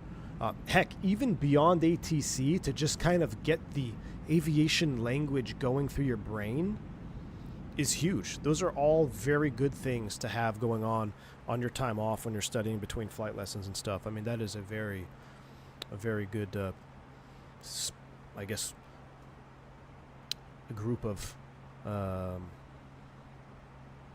options. West Coast USA, yeah, $30 a month, exactly. It is payware, there is that. Live ATC is great too. Yep, live ATC. Just listening to air traffic control is how you learn the language. That's really it. I mean, you got to practice speaking it for sure, but to train your ears, live ATC, VATSIM, Beyond ATC. Beyond ATC is very clear, so it's that will help to a lesser extent, but it's very clear communication. But live ATC for sure.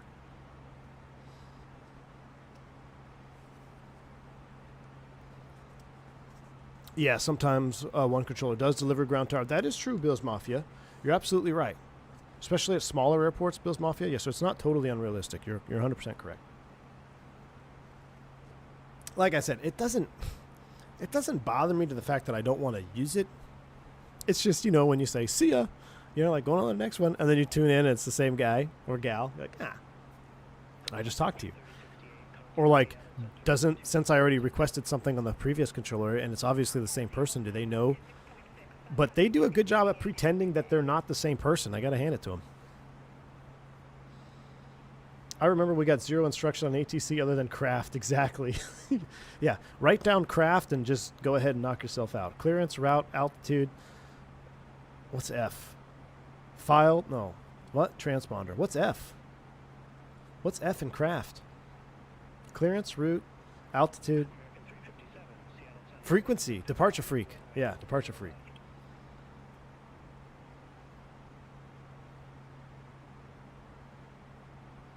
Yep, departure freak. Do you ever fly bush IRL with your family? No, I've never taken my family up bush flying. Beyond ATC is gold dust for building confidence? Yes, it is.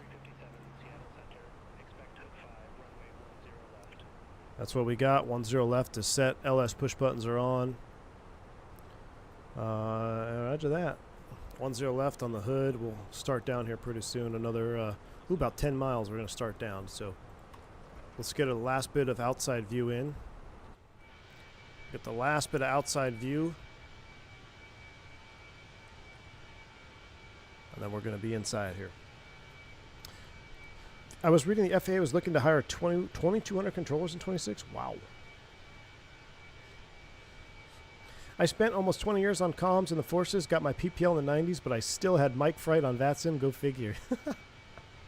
Dougal, you know what's funny is, like, I honestly would get more nervous on VATSIM, or actually Pilot Edge for sure, than I would Real World. Like, Real World I didn't, because I feel like on Pilot Edge specifically, they're waiting for you to screw up just a tiny bit so they can chew you out. And some people need that to learn. They need that. Some people don't. But regardless, I know it's like that. That's in a little bit, but definitely to a lesser extent than Pilot Edge.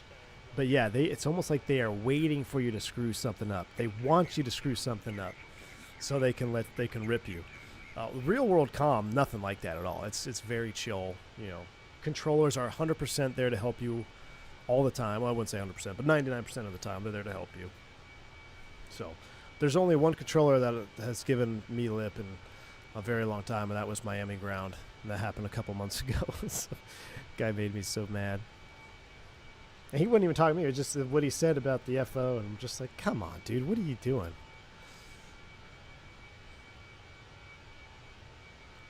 I got yelled on Pilot Edge by Keith. I don't know if the Keith is the guy, but I think he's the guy that yelled at us too.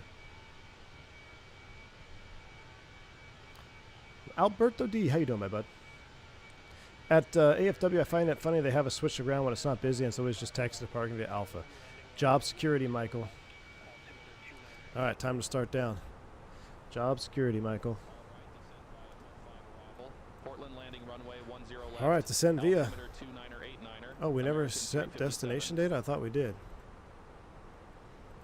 Let's go ahead and set, what was the bottom? 4,000? We're about 5 out. Let me just set 5 real quick. We'll come back to you here, enter destination data. We'll come back to you. What was the bottom? 6,000. 6,000 is set. Let's get our destination data. Let's go ahead. We're starting down. Sounds are coming back up.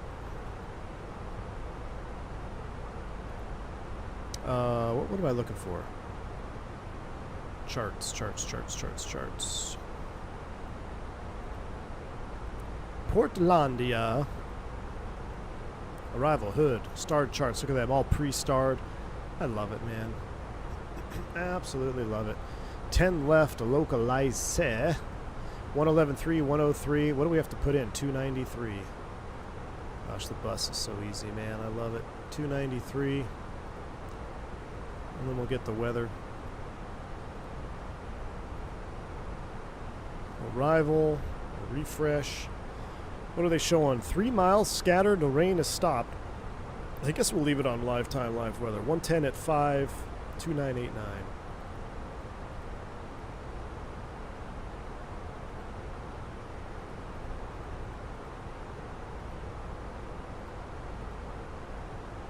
All right, that's it. That is the extent of setup for the Airbus. Look at the idle flashing. Oh man, I missed the bird. Such a good bird. I did take the wrong transition. Oh no, vodka, that's not the one I was referring to when I got yelled at. 100% my fault. Did take the wrong transition, but that was Tollus. That was Tollus's fault, but it was my fault for not verifying. I was just doing stuff to, you know, not that I shouldn't be doing it, but I anticipated that Tollus was going to do what the real airplane does and reload the new star point. But no, I got chewed out for asking for an approach clearance. So we were on the controller gave us a visual and I couldn't see the airport because there was a cloud. Now, you cannot accept a visual clearance if you don't see the airport. But real world, what has happened and what you can do is if the controller's trying to give you a visual and you're like, I just can't quite see it yet, if you give us an approach clearance, we could take that instead. And they're like, no problem, clear, fly this heading, join the localizer for 10 left. That's how it goes real life. It's not common, but it does happen infrequently enough to where like I'm aware of it happening and I've done it multiple times. So that's what I requested, and then he lost his cojones. He's like, can you get an approach clearance? Well, you're on the visual. I'm like, you gave me a visual. I can't see the runway. I can no longer accept the visual. I was just trying to do a real world technique that he probably wasn't aware of, and then that was it. But yeah, no, the other one, I've had my fair share of issues on networks. The other one, definitely our fault. Took the wrong star. Well, took the wrong transition after changing the star. I got yelled at last time on Pilot Edge for not telling them when they sent me through the localizer. The frequency was too busy to get a word in, and somehow it was my fault. Yep, Elena Zane, exactly. That's what I see. They're always looking. They're always looking for that little piece of air. I've never been yelled at by a real controller, but I've had disagreements with VATSIM controllers. Yeah. Well, to be honest, VATSIM, I don't know if I had issues with VATSIM controllers ever. They're always pretty nice to me, except the ones that want to ban me, apparently. South America VATSIM controllers are the best. My first solo ELT went off when I rotated. Couldn't hear ATC, so they hit me with a light gun. Once I got on the ground, the controller came out, personally yell at me. Jeez. I agree with Dougal. This is the first stream of the new year. Can we smash that like button? Let's max it out. Do not fly the 320 IRL anymore. No, I'm on to the 7.3, my man. On to the 7.3. Look at that. We're on the VNAV descent. It's doing exactly what it's supposed to be doing. We're bang on. 357 Seattle Center.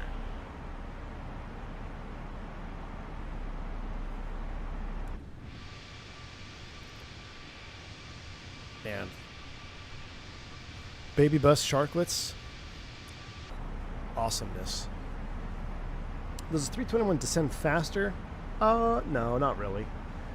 The 319 and 321 both can descend faster than the 320 because you get the different speed brake deflection with the autopilot on.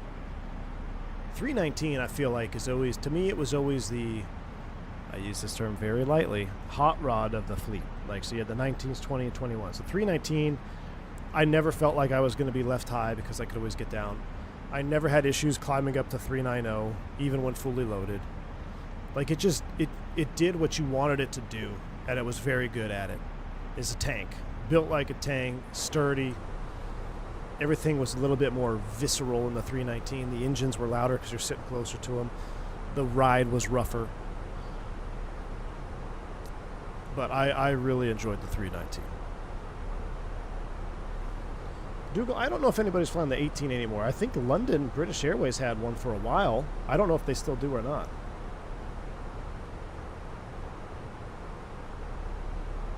Oscar race, I don't know yet. We'll see. There's currently a vacancy bid pending, which has not been posted yet, which is crazy. Driving me nuts. I argued with VATSIM Boston ground before because I wanted to cross, because I waited to cross the active runway, and you didn't get banned. BA got rid of it, Dougal? Ah, that's a bummer.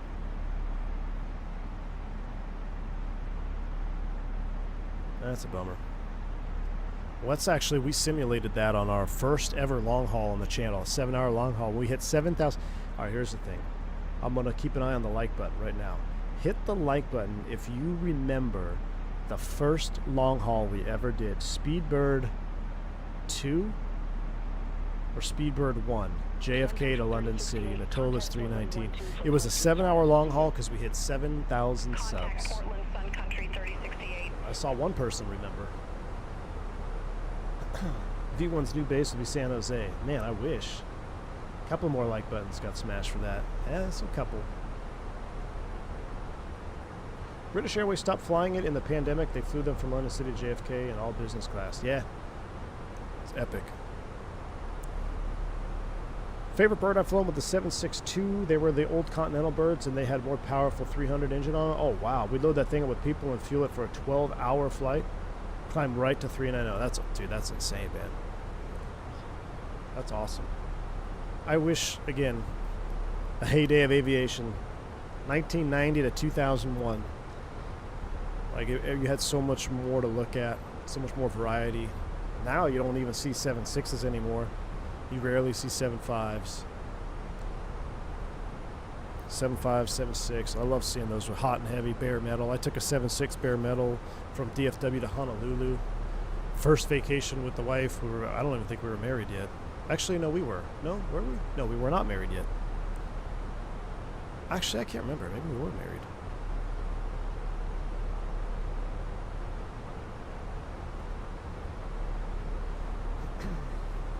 I'm looking for the speed brake lever, and I went to grab the Boeing speed brake lever. That's a bad sign. Look at that. Look at the speed brakes coming up slow.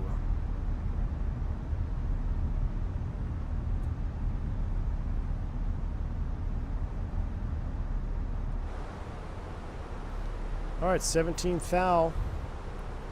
Where's all the VNAV problems you guys were talking about? Speed out star. She's going to level here, and then we're going to drop down. I'm waiting for Beyond HC to have angry VATSIM settings to really spice up my sim sessions. Oh, Biggs, what's going on, buddy? Happy New Year. That'd be funny.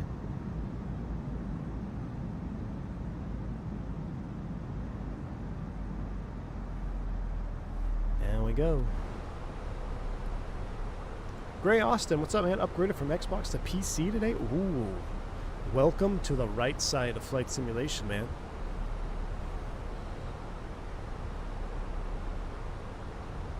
Transatlantic 321, how would you feel flying 78 hours on a narrow body? Count me out, Aston F1. If you're going to cross the ocean, it's got to be on a wide body. Period. That's my opinion. Should be on a 7.4. Beyond ATC kills my frames on 24? Colby, well, what model matching are you using, number one? And number two, have you tried dialing down the amount of traffic that you have parked or en route, etc.? There's the settings to dial those down. I would start there. Maybe you're just populating too much traffic.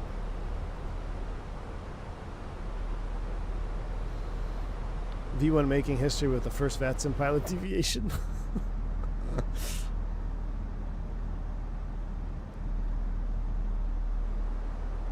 The sounds are so spot on, guys.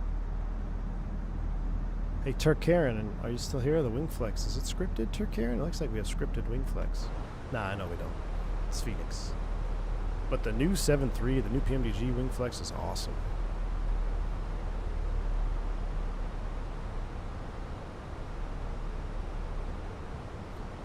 Alright, thrust idle, descent, down we go.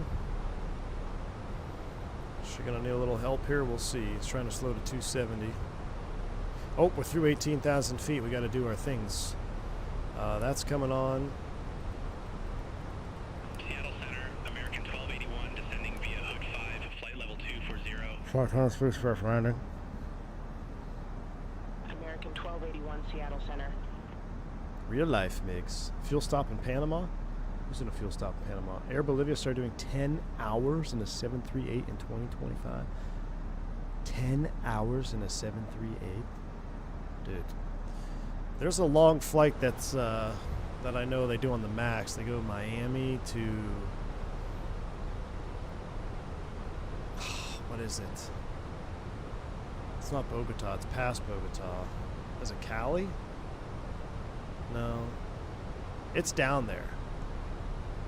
It's like over 4... I want to say it's close to 5 hours. And then they do it as a turn. So it's a 10-hour turn. And it's augmented. So you have a one relief pilot on the 7.3, which I thought was pretty crazy. And it's a red-eye. Gross. Lima. Is it Lima? Maybe it is Lima, yeah. Dude, freaking Lima turn? You kidding me? I haven't been to Lima in years. We used to do it on the bus at a DFW, and then we used to do it at a Lauderdale. I have it all set at 5. I tried 4 and 3, but didn't notice a difference. Colby, I'm not sure, man. Are you sure it's beyond ATC? Yeah, I don't think it'd be Lima. It's something Turks that's like I want to say it's close to 5 hours one way, and then but they come back. I saw it. It's on the I think it's on the Union like Beware pairing thing. I saw it on the website, or no, you know what it was? It was the sleep recommendation thing on the website. They have I think it was on the crew base page. They had a sleep preparation for X pairings, and that was one of them. All right, getting ready to go through 10,000 feet. We'll get those on. We'll do that. We're getting into the engine anti-ice potential situation here. So engine anti-ice is on, plus 7C on the TAT. Man, our VNAV has been spot on. Where's the VNAV haters? Climb to 370, my man. Good to see you. Thank you for the $5 super chat. Very, very kind of you. Says, first, flew my first XLR flight, IRL JFK to LAX. Brand new car smell, but still crappy crew coffee with shades of blue juice. Happy New Year 2026. Climb to 370. Thank you so much, man, for the $5 super chat. I really appreciate that. Very kind of you, man, and Happy New Year to you. Yep. Crappy crew coffee with shades of blue juice. My goodness. You know, Turk was telling me that there's some of the XLRs that he has they've got espresso machines on them or something. All right, getting ready to go through 10,250. She's ahead of the game, but I'm going to help her out here. I'm going to use a little speed brake here. A little engine anti-ice on. Let's get some speed brake up. Stay on profile. Stay ahead of it. Air Canada Rouge does 10-hour turn. Daytime, though. Ooh, gross. Toronto to Caraco and good flight. 10-hour turn. Wow. Daytime, though, much better. Could do that. Oh, might get a little turbulence here as we go through this cloud. Look at the differential spoiler deployment. Love that. Oh my goodness, my eyes after flying X-Plane 12. Delta 1914, contact Seattle. I think Elena Zane is right. We have a nighttime sim and a daytime sim. I think daytime sim is always going to be Microsoft. Nighttime sim may sometimes be X-Plane 12. Curacao. You uneducated American. Can I use GSX on the Airbus 319? Yes. You sure can. When you have the challenging approach for a real flight, do you ever use Microsoft to shoot that approach? Yeah, Space Ghost Seeker, I have. So especially after I upgraded to Captain on the Airbus eons ago, any airport that I had not been to, which there wasn't many, but there was a few, I would fire it up in the sim, take a look at it. Any ones with challenging approaches, definitely fired it up in the sim, just take a look at it. You know, a lot of the South America stuff, never been to. Lima was one of them. But Lima I alt F4'd and then I just loaded in. So I tried to do Dallas Lima in 2020, no. Shoot, I think it was X-Plane 11 actually in the flight factor. And then I realized it was way too long of a flight, so then I alt F4'd and loaded up in Lima to look around. And then, but yeah, any other airports like that, take a look in the sim.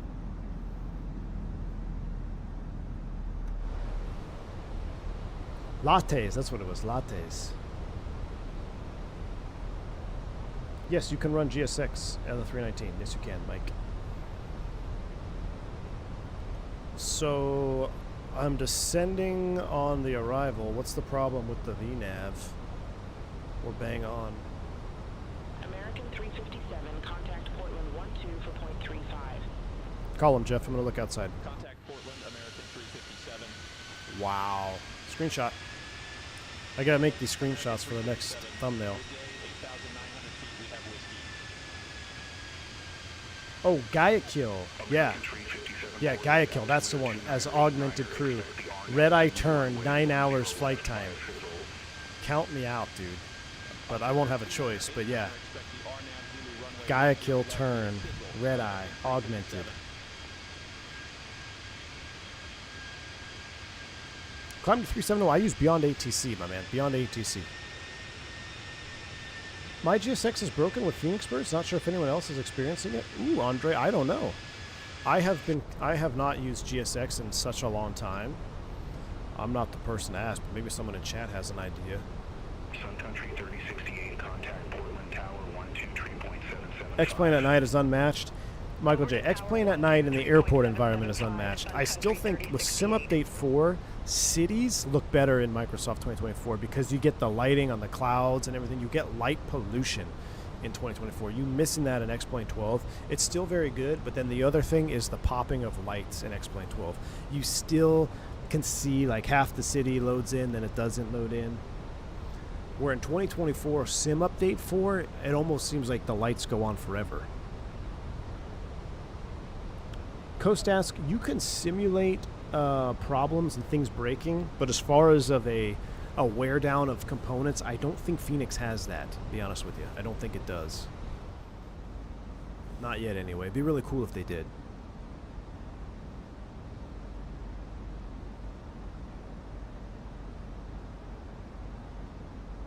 Can't recognize aircraft, really?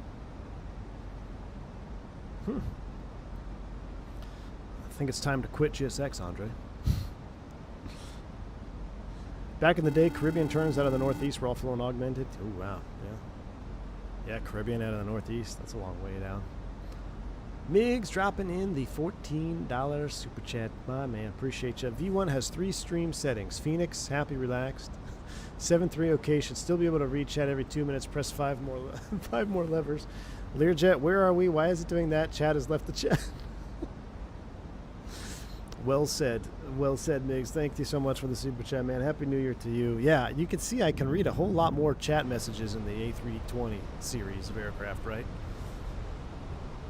Yeah. People get upset when they want to fly on the Lear and I don't look at the chat. Migs, that Lear 35 just got an update too. We might have to fly it. But shoot, man, from takeoff to flight level 410, I cannot look at the chat or we're going to crash. That Lear is just such a handle. So much to handle, man. But yeah, I think the Phoenix were the most relaxed streams, right? It's an Airbus, man. You can't screw it up. I feel like I'm getting better on the 7.3 mix, although we just stall crashed one into Syracuse. I watched back that tape. Oh my gosh, dude, we're sitting there configured on the glide slope 83% N1. The engines are screaming. Oh, we're all set up. We're good to go here. My goodness. My goodness. 2.9 on the Barrow. Magic Barrel ref updated. 2.988 is set. Outer tank fuel transferred.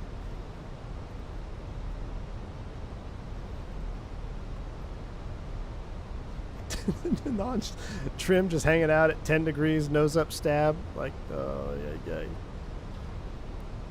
Well, for all the VNAV haters out there on the 319, I gotta be honest with you, I didn't see any issues today. It's been bang on the whole time here. I mean, we did a few little pilot things by trying to help it out. Some arrivals are different. Some arrivals, you can get hosed. Some arrivals, I don't know, but no issues today. We got one more. We're at 8. We're going down to 6 at 210 is the speed. We got 230 here, which we're at. We're below 8. She's going to make it. Yep. And then 6 at 210. We'll be good to go.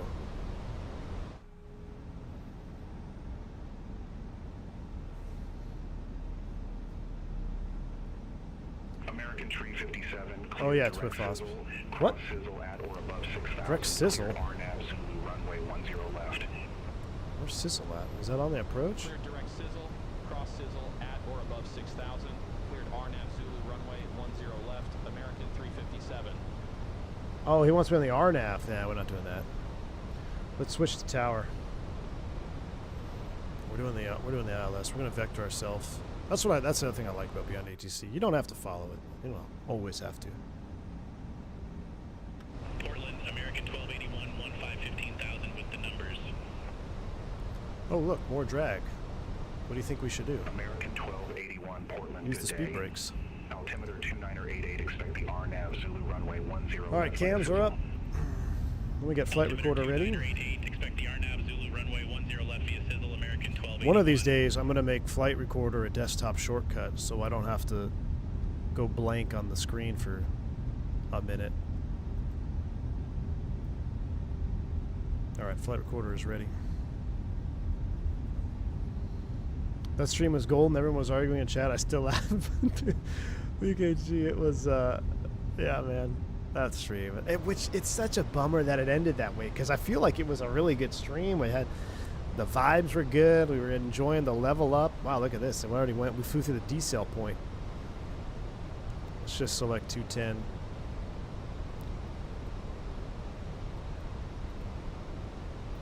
And we'll give ourselves a vector here. See if I remember how to do this. We'll take Buxom. Chat, how do you...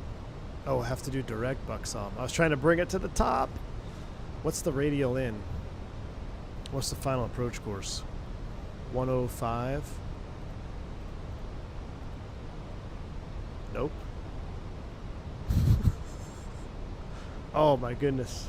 How do you fly Airbus? 285? Yep. Insert. Pull heading. Descend 4,000. Thrust idle open descent. Turn right heading 280.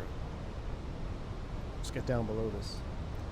I did a Boeing, man. I went to collect it. I went to bring it to the top. Gosh, the Fenix model. It's 10 out of 10. Fenix is such a good... I don't care if you're the most hardcore Boeing fan in the world. The Fenix flight simulation package, whether you own the 320 or all three, it's unmatched, man. It's amazing. Model, textures, sounds, EFB, unmatched.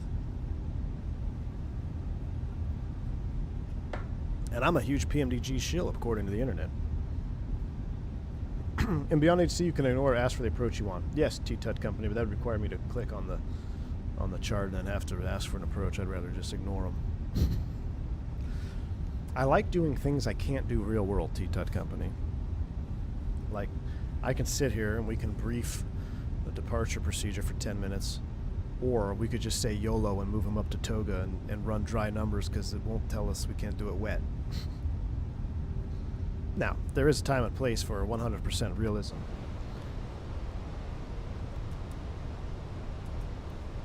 But not all the time. On the plus side, the engine explosions were fantastic. The engines were fantastic. Yeah. It was crazy, the crash animation. What do we think about between layers? I was saying that X-Plane 12 had better between layers, but this is pretty good. Look at the light coming through here. Man, beyond layers, the Microsoft is stepping up too. Microsoft never used to give you a beyond layer type of vibe. It was either you were in clouds or not. This is pretty good. This is pretty good here.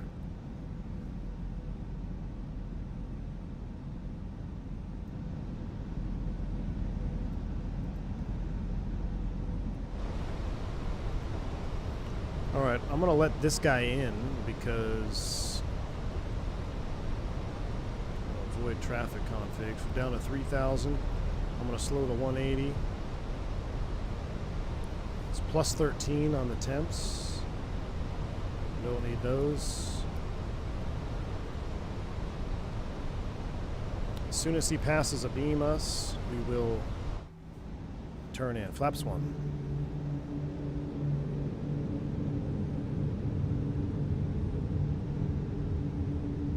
Flight of the Navigator vibes, indeed. That sounded like new flap sounds.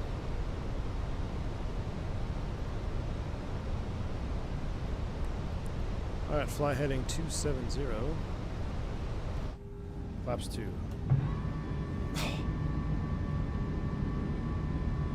Thanks to you, I took my AB9 to crazy realism out of the box. Captain Ronte, that's awesome, man. Glad to hear it. Enjoy it.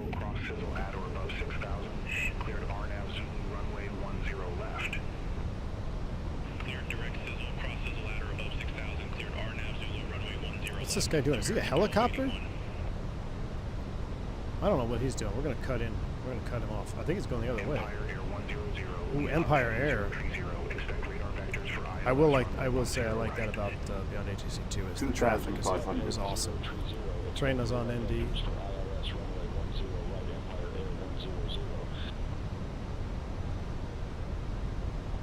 Empire Air 100, turn right heading 010, vectors for the approach. Turn right heading 010, Empire Air 100.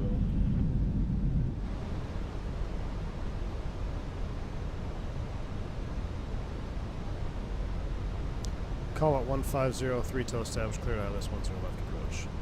Alright, approach 2. Portland Delta 27. Lights do something, I think. We have X-ray. Delta 2764 Portland, altimeter 2988, expect the RNAV Zulu runway 10 I don't know if I left, vectored myself in between two of these guys or what's going on here. Altimeter 2988. Got traffic from the other side. What is the engagement criteria for LNAV on the 737? You have to be within 90 degrees of centerline and 5 miles from the course? Shoot, I forget. Let me check my question. I know it's 90 degrees, within 90 degrees, and within 5 miles? 10 miles, maybe?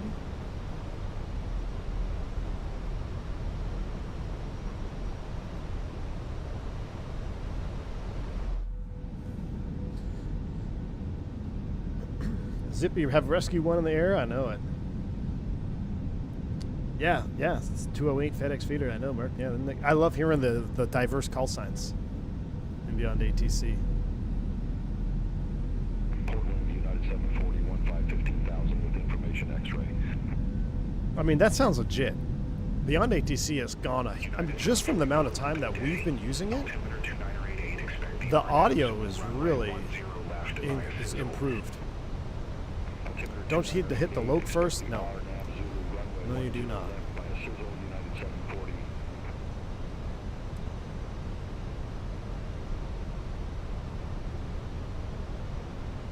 Alright, loc is captured. Outside air temp. It's plus 13 still. Wow, look at this cloud environment. Look at the flaps shaking out there. Oh my gosh, it's so real.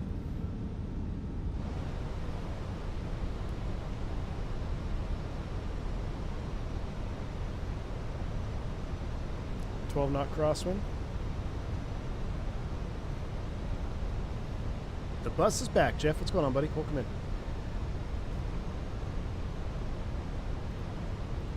American 357 established on final approach.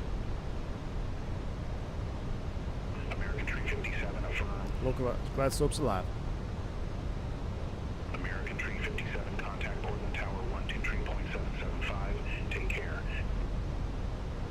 Over to Tower 123.775, American 357. I mean, it sounds like Fabiano is sitting next to me. I love it. Portland Tower, American 357, RNAV Zulu, runway 10 left. American 357, Portland Tower, continue. Ooh, a continue. American 357. Ooh, a Wilco. See? That's so awesome. All right, glide slope start, going altitude set 40, Traffic, I'll call you back. 200 feet below. Southwest 4500. It's real life, Fabiano.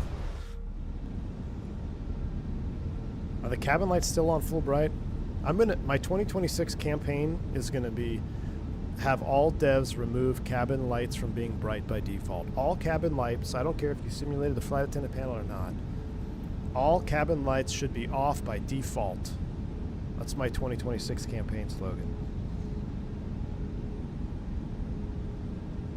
If you want to play flight attendant and mess with the fat panel, that's awesome. More power to you. I encourage the simulation. But by default, they should be off.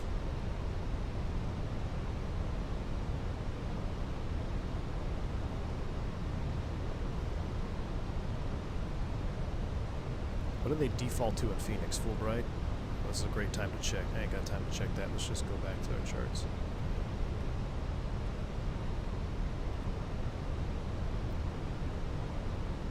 All right, 2,000 feet, managed speed, gear down. Speed brake arm.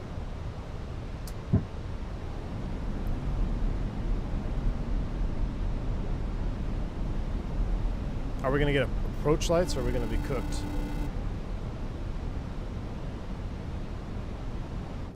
Flaps 3, speed checks flaps 3. Thanks, AJ, for the super chat. If it was Fabiano, you'd fly the Shorts 360 by now. Never, AJ, never. Thanks for the super chat, man. Well, this is going to be tight on getting stable. Flaps full landing checklist. Who's called me back? Please don't be text Marine. It's not. Okay, cool. All right. Wow, getting under the layer here. Yeah, no runway lights. We need to fix that. X-Plane 12 does have that as a win over Microsoft, is runway lights in daytime when the visibility gets to the marginal VFR. Lights come on full bright, which is pretty cool. I got 2 whites, 2 reds. 2562 ready to go. Runway 10 right. Are we cleared to land, Jeff? November 52562, Portland Tower. Autopilot. Arnott to river, Oh, gosh. Runway 10 right, clear Starts for recording. takeoff. Almost forgot. Recording is on. Runway 10 right. Arnott to river. Clear for takeoff. November Autopilot's off. 52562. Does this airplane still smash? I don't remember. American 1281, RNAV Zulu, runway 10 left. American 1281, Portland Tower, continue. Are we cleared to land? American 1281. I think so. Portland Tower, Empire Air 100, ILS, runway 10 right. Are the lights on? Empire Air The lights 100, might actually be Portland on. Tower, continue. Hold up, the lights are on. Wilco, Empire Air 100. I can't tell if it's the lights or runway mark. Those are lights. The approach lights are on. 500. Are my eyes deceiving me, or are the approach lights on in the daytime? This is default airport 2. They are on. Awesome. Since when does that happen? 100 above. Landing. American Tree 57, go around, fly runway heading. For real? 2,000 feet. Minimum. Go around flaps. Fly runway heading, maintain 2,000 feet, American 357. Positive rate. American You're up. 357, contact Portland 124.35. Contact Portland 124.35, American 357. Talk to you in a minute. Man, go around the Airbus is so boring compared to the 738. American 357, 900. American 357, welcome back. Continue. I need to nav it. American 357. American 357, contact Flaps Portland 1, Tower speed 123.775. checks. Flaps 1. Contact tower 123.775, American 357. I figured since we're doing one leg, why not go around? American 357, RNAV Zulu, runway 10 left. American 357, Portland Tower, continue. Wilco, American 357. I didn't think we were clear to land. All aircraft be advised, information Yankee now current. Flap 0 after takeoff checklist.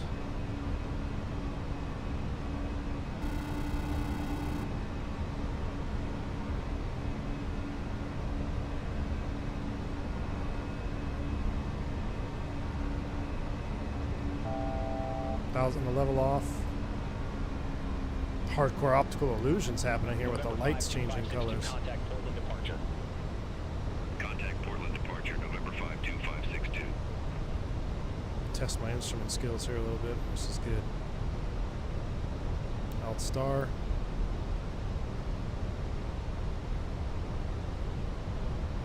American 1281, go around, fly runway heading, maintain 2,000 feet. Going around, fly runway heading, maintain 2,000 feet, American 1281. American 1281, contact Speed Portland up a little bit here for all this 124.35, maneuvering. Contact Portland 124.35, American 1281. Talk to you in a bit. Alright, well that was exciting. Autopilot 1 is on. Alright, now we're going to ignore them. Now we're going to speed up to 220. And we're going to do this. We're going to go Portland Tower. And now we're going to do our own approach. You don't always have to do it. Beyond ATC says, Key 6, my man, $5 super chat. Thank you, dude. I did it just for you, Key 6. I did it just for you and T-Tut Company. I know you guys wanted to see some adherence to go around procedures. So we're going to vector ourselves now. Thank you for the $5 super chat. I thought it'd be fun to get that on video too. That way we have an extra toga on the replay. So now let's simulate what would happen. America 357, got you to go around there. Fly heading 270. Sorry about that. Key 6 was sleeping at the mic. We'll get you cleared in for this one. 270, maintain 4,200. America 357. All right, that looks good. Now we're going to go direct, and we got to bring up Buxom. We're going to put it there. No, we're not going to put it there. We're going to put 108 here. We're going to do that. Nope, we're not going to do that. We're going to select heading again. We're going to go direct, Buxom, 285. Nope, 292. Insert. Cool heading. Descend and maintain 3,000. This will be the world's fastest go around. Down to 3,000. We've got to resequence the box here. Going to reactivate, confirm the approach phase. We're going to slow to 210. Down to 3. We're going to vector ourselves in. Reset those. We're going to leave those for now. He doesn't want to let the bus go. Nope. I mean, that was a pretty fun approach. We're going to do it one more time. Hit the like button if you like go-arounds. Look, you wouldn't be able to see this beautiful view if we landed the first time. Look how beautiful this view is here.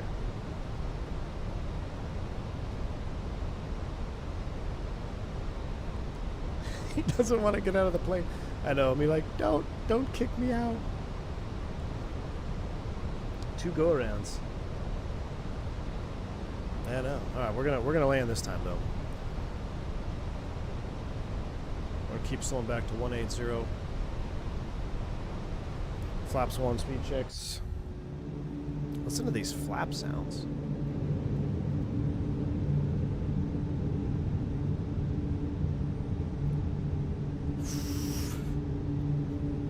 I got a hot take for 2026. It didn't take long, right? 2 days. My hot take for 2026. Airbus leading edge slats greater than Boeing. Boeing trailing edge flaps greater than Airbus. Notice I said slats, not Kruger flap. I still think the Kruger flap on the 7.3 is cooler. But as far as think pylon to wingtip, Airbus is better than Boeing in terms of coolness. Flaps 2.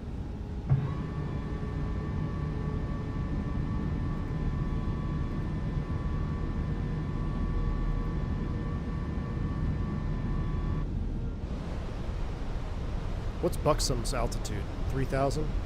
American 357, turn left heading 240, vectors going to be inside of Buxom, descend and maintain 2,500. 2,500. We're going inside of Buxom. What's Blazer? Trails at 2,300. 25. American 357, keep the heading going, keep the turn going, rather 200.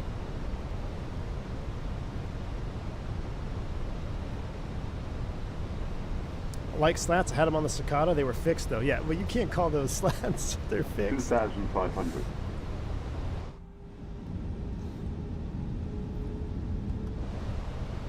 What kind of soup did you just walk into? Heavy soup. Heavy soup.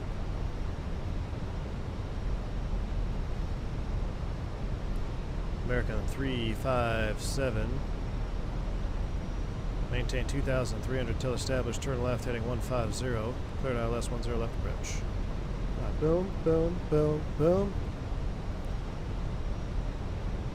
Down we go. Try number 2. Will my bank account be effective if I want to convert PMDG and Fenix over to Microsoft 24 for 2020? The Fenix, no. The PMDG, yes. $30 upgrade fee for 2024 if you owned that model in 2020. Right slope blue, low blue, Cat 3 dual autopilot 1+2. Lokestar.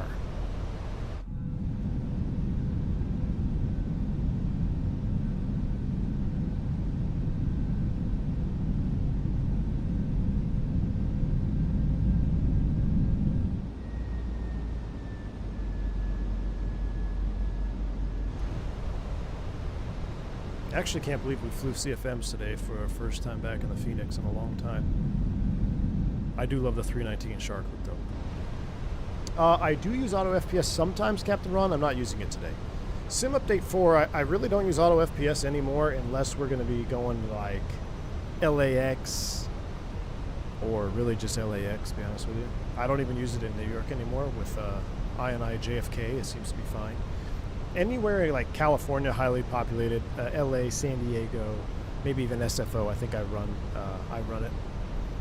But I have not run it at all this whole flight. I think I'm either locked at 250. I think I'm at 250 for LOD right now.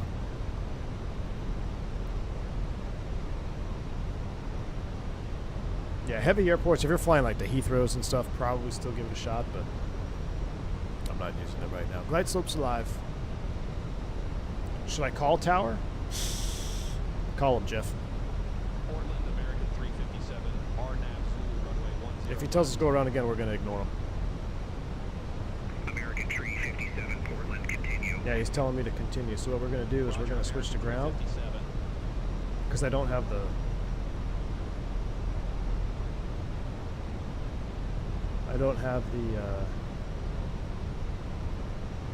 map removal tool. American 357, runway 10 left. Clear to land. Caution, there may be fictitious traffic on the runway. Alright, clear to land. Recording is still going. We got the whole replay. We got the go around and this landing here. Glide slope start, go around altitude.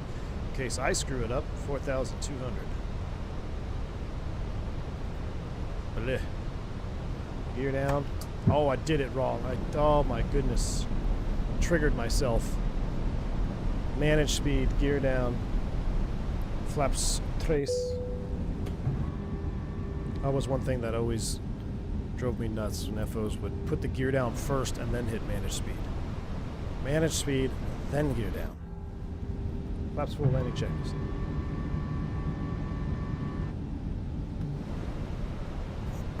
Alright, we're slowing up. Nope. Spoilers arm. Then checks chem crew advise auto thrust speed. Auto brakes are off. ECAM memo landing on green. Landing checks complete. Man, I still remember that. I don't even know what the checklist is on the bus for my new operator. But I was more impressed that the runway lights were on. Why were the runway lights on in the daytime in 2024? Since when did that start happening? Here we go again. Dipping below the layer. I'm going to give myself a few knots here. Let's call it one. Let's give us the 319.3. Let's go 130 on the VAP there, huh?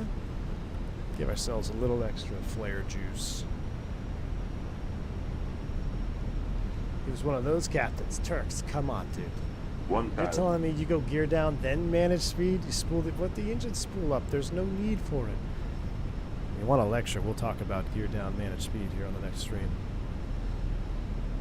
I would never say anything. Listen, let me be clear. I would never say anything. I would just suffer in silence by myself. Autopilot's coming off.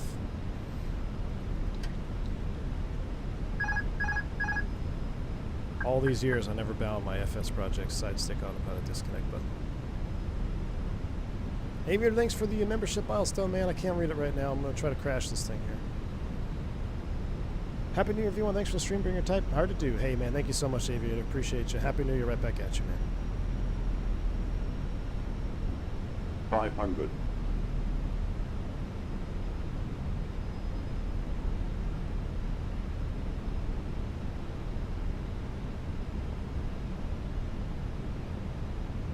No, the runway lights are still on, Vodka. They're on dim, which is good enough.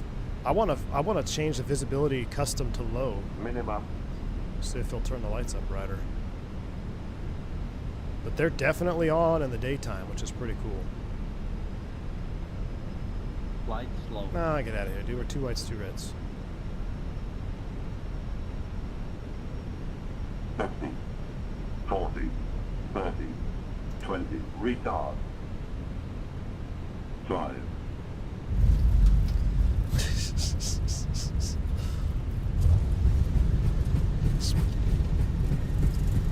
Spoilers? Reverse screen. Manual brakes.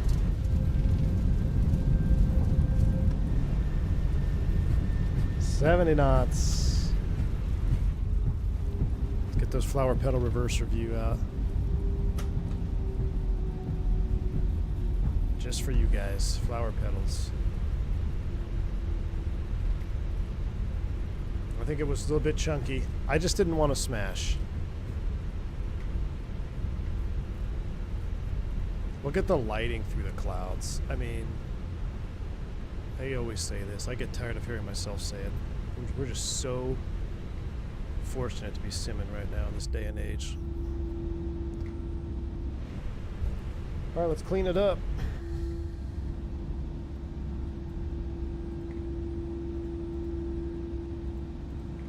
American 357 wind check. I think I went past the taxiway I needed to be on. 09 or 5 at 7. Yep. Yes, we did.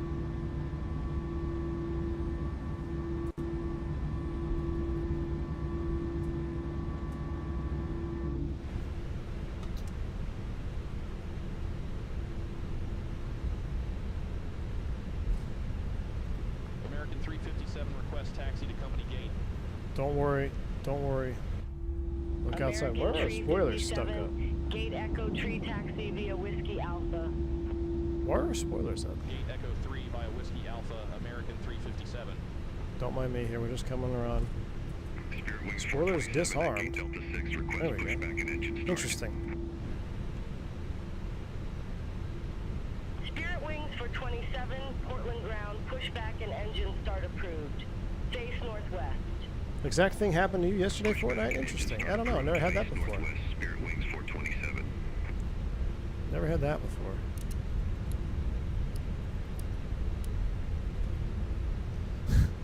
Rip a lot of things. We're on the wrong taxiway. He's on the taxiway. Remember to order a new windsock. Yeah, X-Plane default airports blow this out of the water. Yeah, 100%, dude. Matter of fact, is this a payware?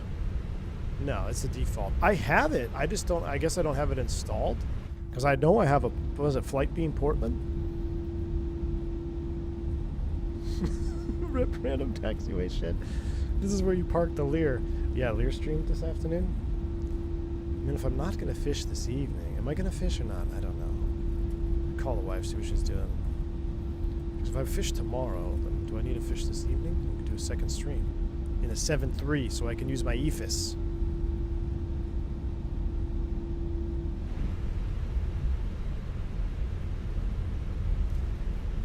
Should we park at a ghost gate? Yeah, something is borked here. We got gates. We got 172s. There's vodka and there's 172. Information Zulu now current. Altimeter 2987. Long haul Friday. I didn't have time to set it up, Sam, man. I needed to do some feeless studying. Spirit Wings 427, taxi for departure. You know, unless we did a long haul on like the default 74. Spirit Wings for 27, runway 10 left taxi via Tango. I gotta get Kilo my other. I gotta get something set up for that. 10 left taxi via Tango, Kilo Echo, Spirit Wings 427. You got the same number to call, but it's gonna be a 1 hour convo. I mean, ground ops are mid. Who wants to simulate ground ops in a flight sim? Everybody probably in the chat. All right, here we go. Let's park this.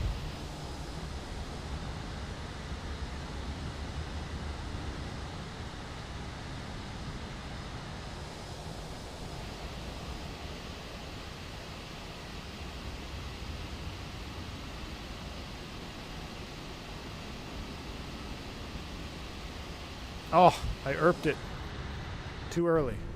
Erp. Brakes are set.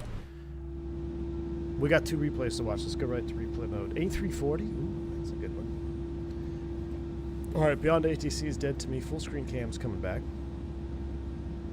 Alpha Tango 98, 340. Oh, we could fly A340 on multiplayer. I want to fly that Northwest livery A340, man. The Northwest A340 livery, it looks so awesome. Or I really want to do the Tahiti one, too. All right, replay's coming up. Let's go forward to the go-around from CJ. This will be the go-around. Oh, what is the landing rate? Shoot. Oh, it's a 180. Okay, I'll take that. We got a 180 feet per minute. 180 feet per minute, according to Volantas. Check that out on the vertical here. Yep. 180. Pretty good self-vectoring, if I might add. All right.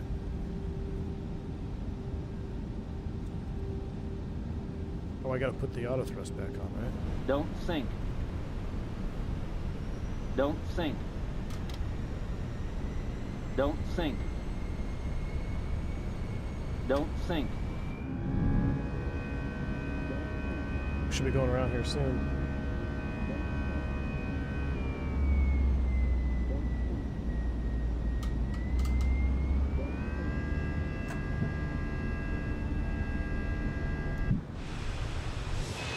I mean, CFMs are cool and all, but I use way more cinematic on Toga go-arounds.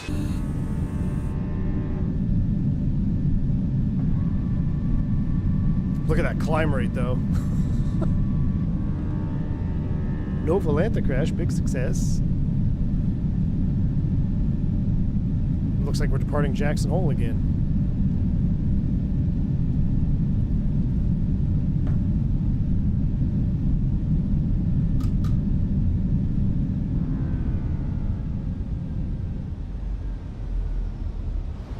Alright, not bad, not bad.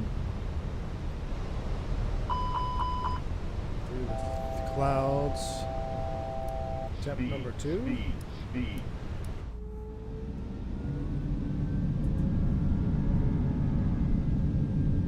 Oh, look at the bridges down there. Is that a Microsoft bridge? Yeah, it's kind of weird looking. Got an altitude alert, we gotta cancel that. Man, Portland is slept on. I need to get my flight beam Portland scenery because flying up here is really neat. I mean, you got the bridges, the rivers, terrain, pretty good weather all the time to fly into, cinematic weather. I feel like we don't come to Portland enough.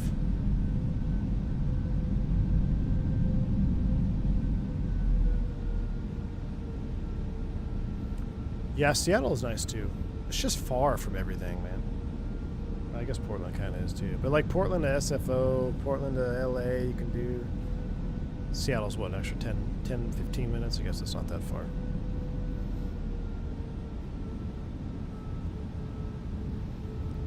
I like the terrain in Portland better though. Well, you got those pretty big mountains in Seattle, don't you?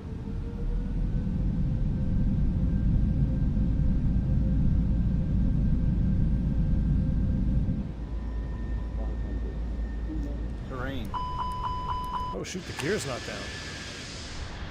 Put my gear handle up.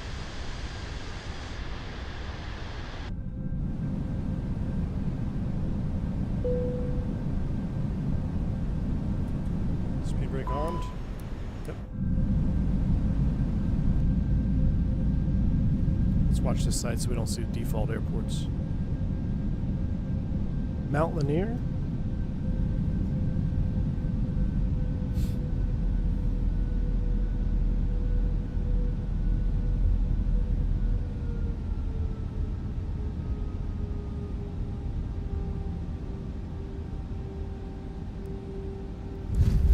I think that was a great Airbus landing.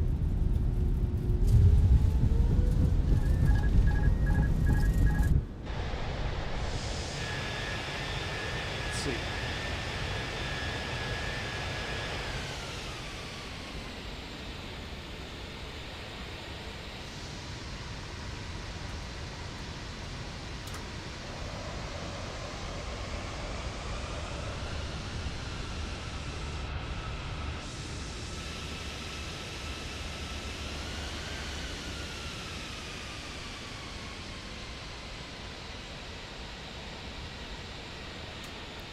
All right. Fair. Firm but fair. Firm but fair. All right, let's do Faviano replay mode. Let's wind it back.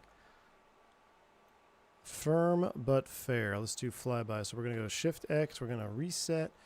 We're going to make our own chase plane replay system right here. Just like that. Boom. Faster than you can do it in chase plane. Where do we want to sit? Right here? I think this is a good spot. Let me recenter the aircraft just a little bit more. Perfect. Boom. Wind it back. Sounds are coming back. Sails coming on. Not that one. That one. Well, ladies and gentlemen, the first stream of the new year. Wind the weather back, see if it changes. First stream of the new year, be honest with you, pretty dang good. Pretty dang good. Back in the Fenix, got to test it out for a little bit.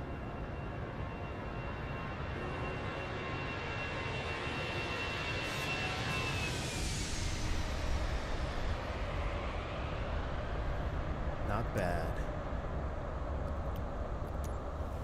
Oh, it just went back to... What's going on here? I want like a blue hour rain.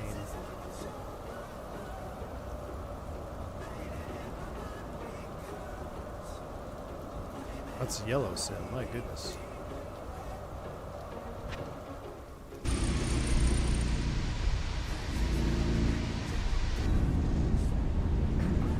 Well, like I said, I think it was pretty dang good. Get to visit the Airbus again. The Fenix, in my opinion, is just still incredibly awesome as a module. We'll fly it more this year. I know I joke that we're not going to fly Airbus, but at least in the recent future, the near future, we're going to be probably sticking pretty Boeing heavy as I get through my initial type. So I had a fun stream. Thank you all for tuning in. Had a good turnout here today.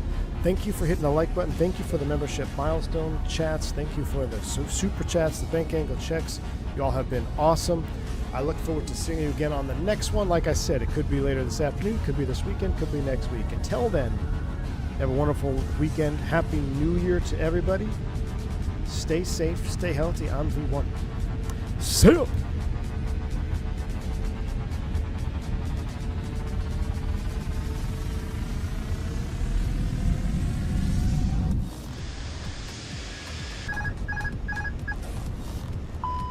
Don't sink. Don't sink. Don't sink. Don't sink. Don't sink.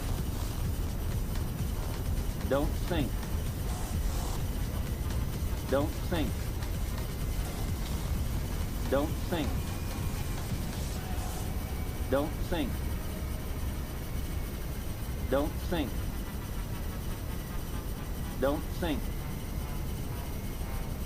Don't sink. Don't sink.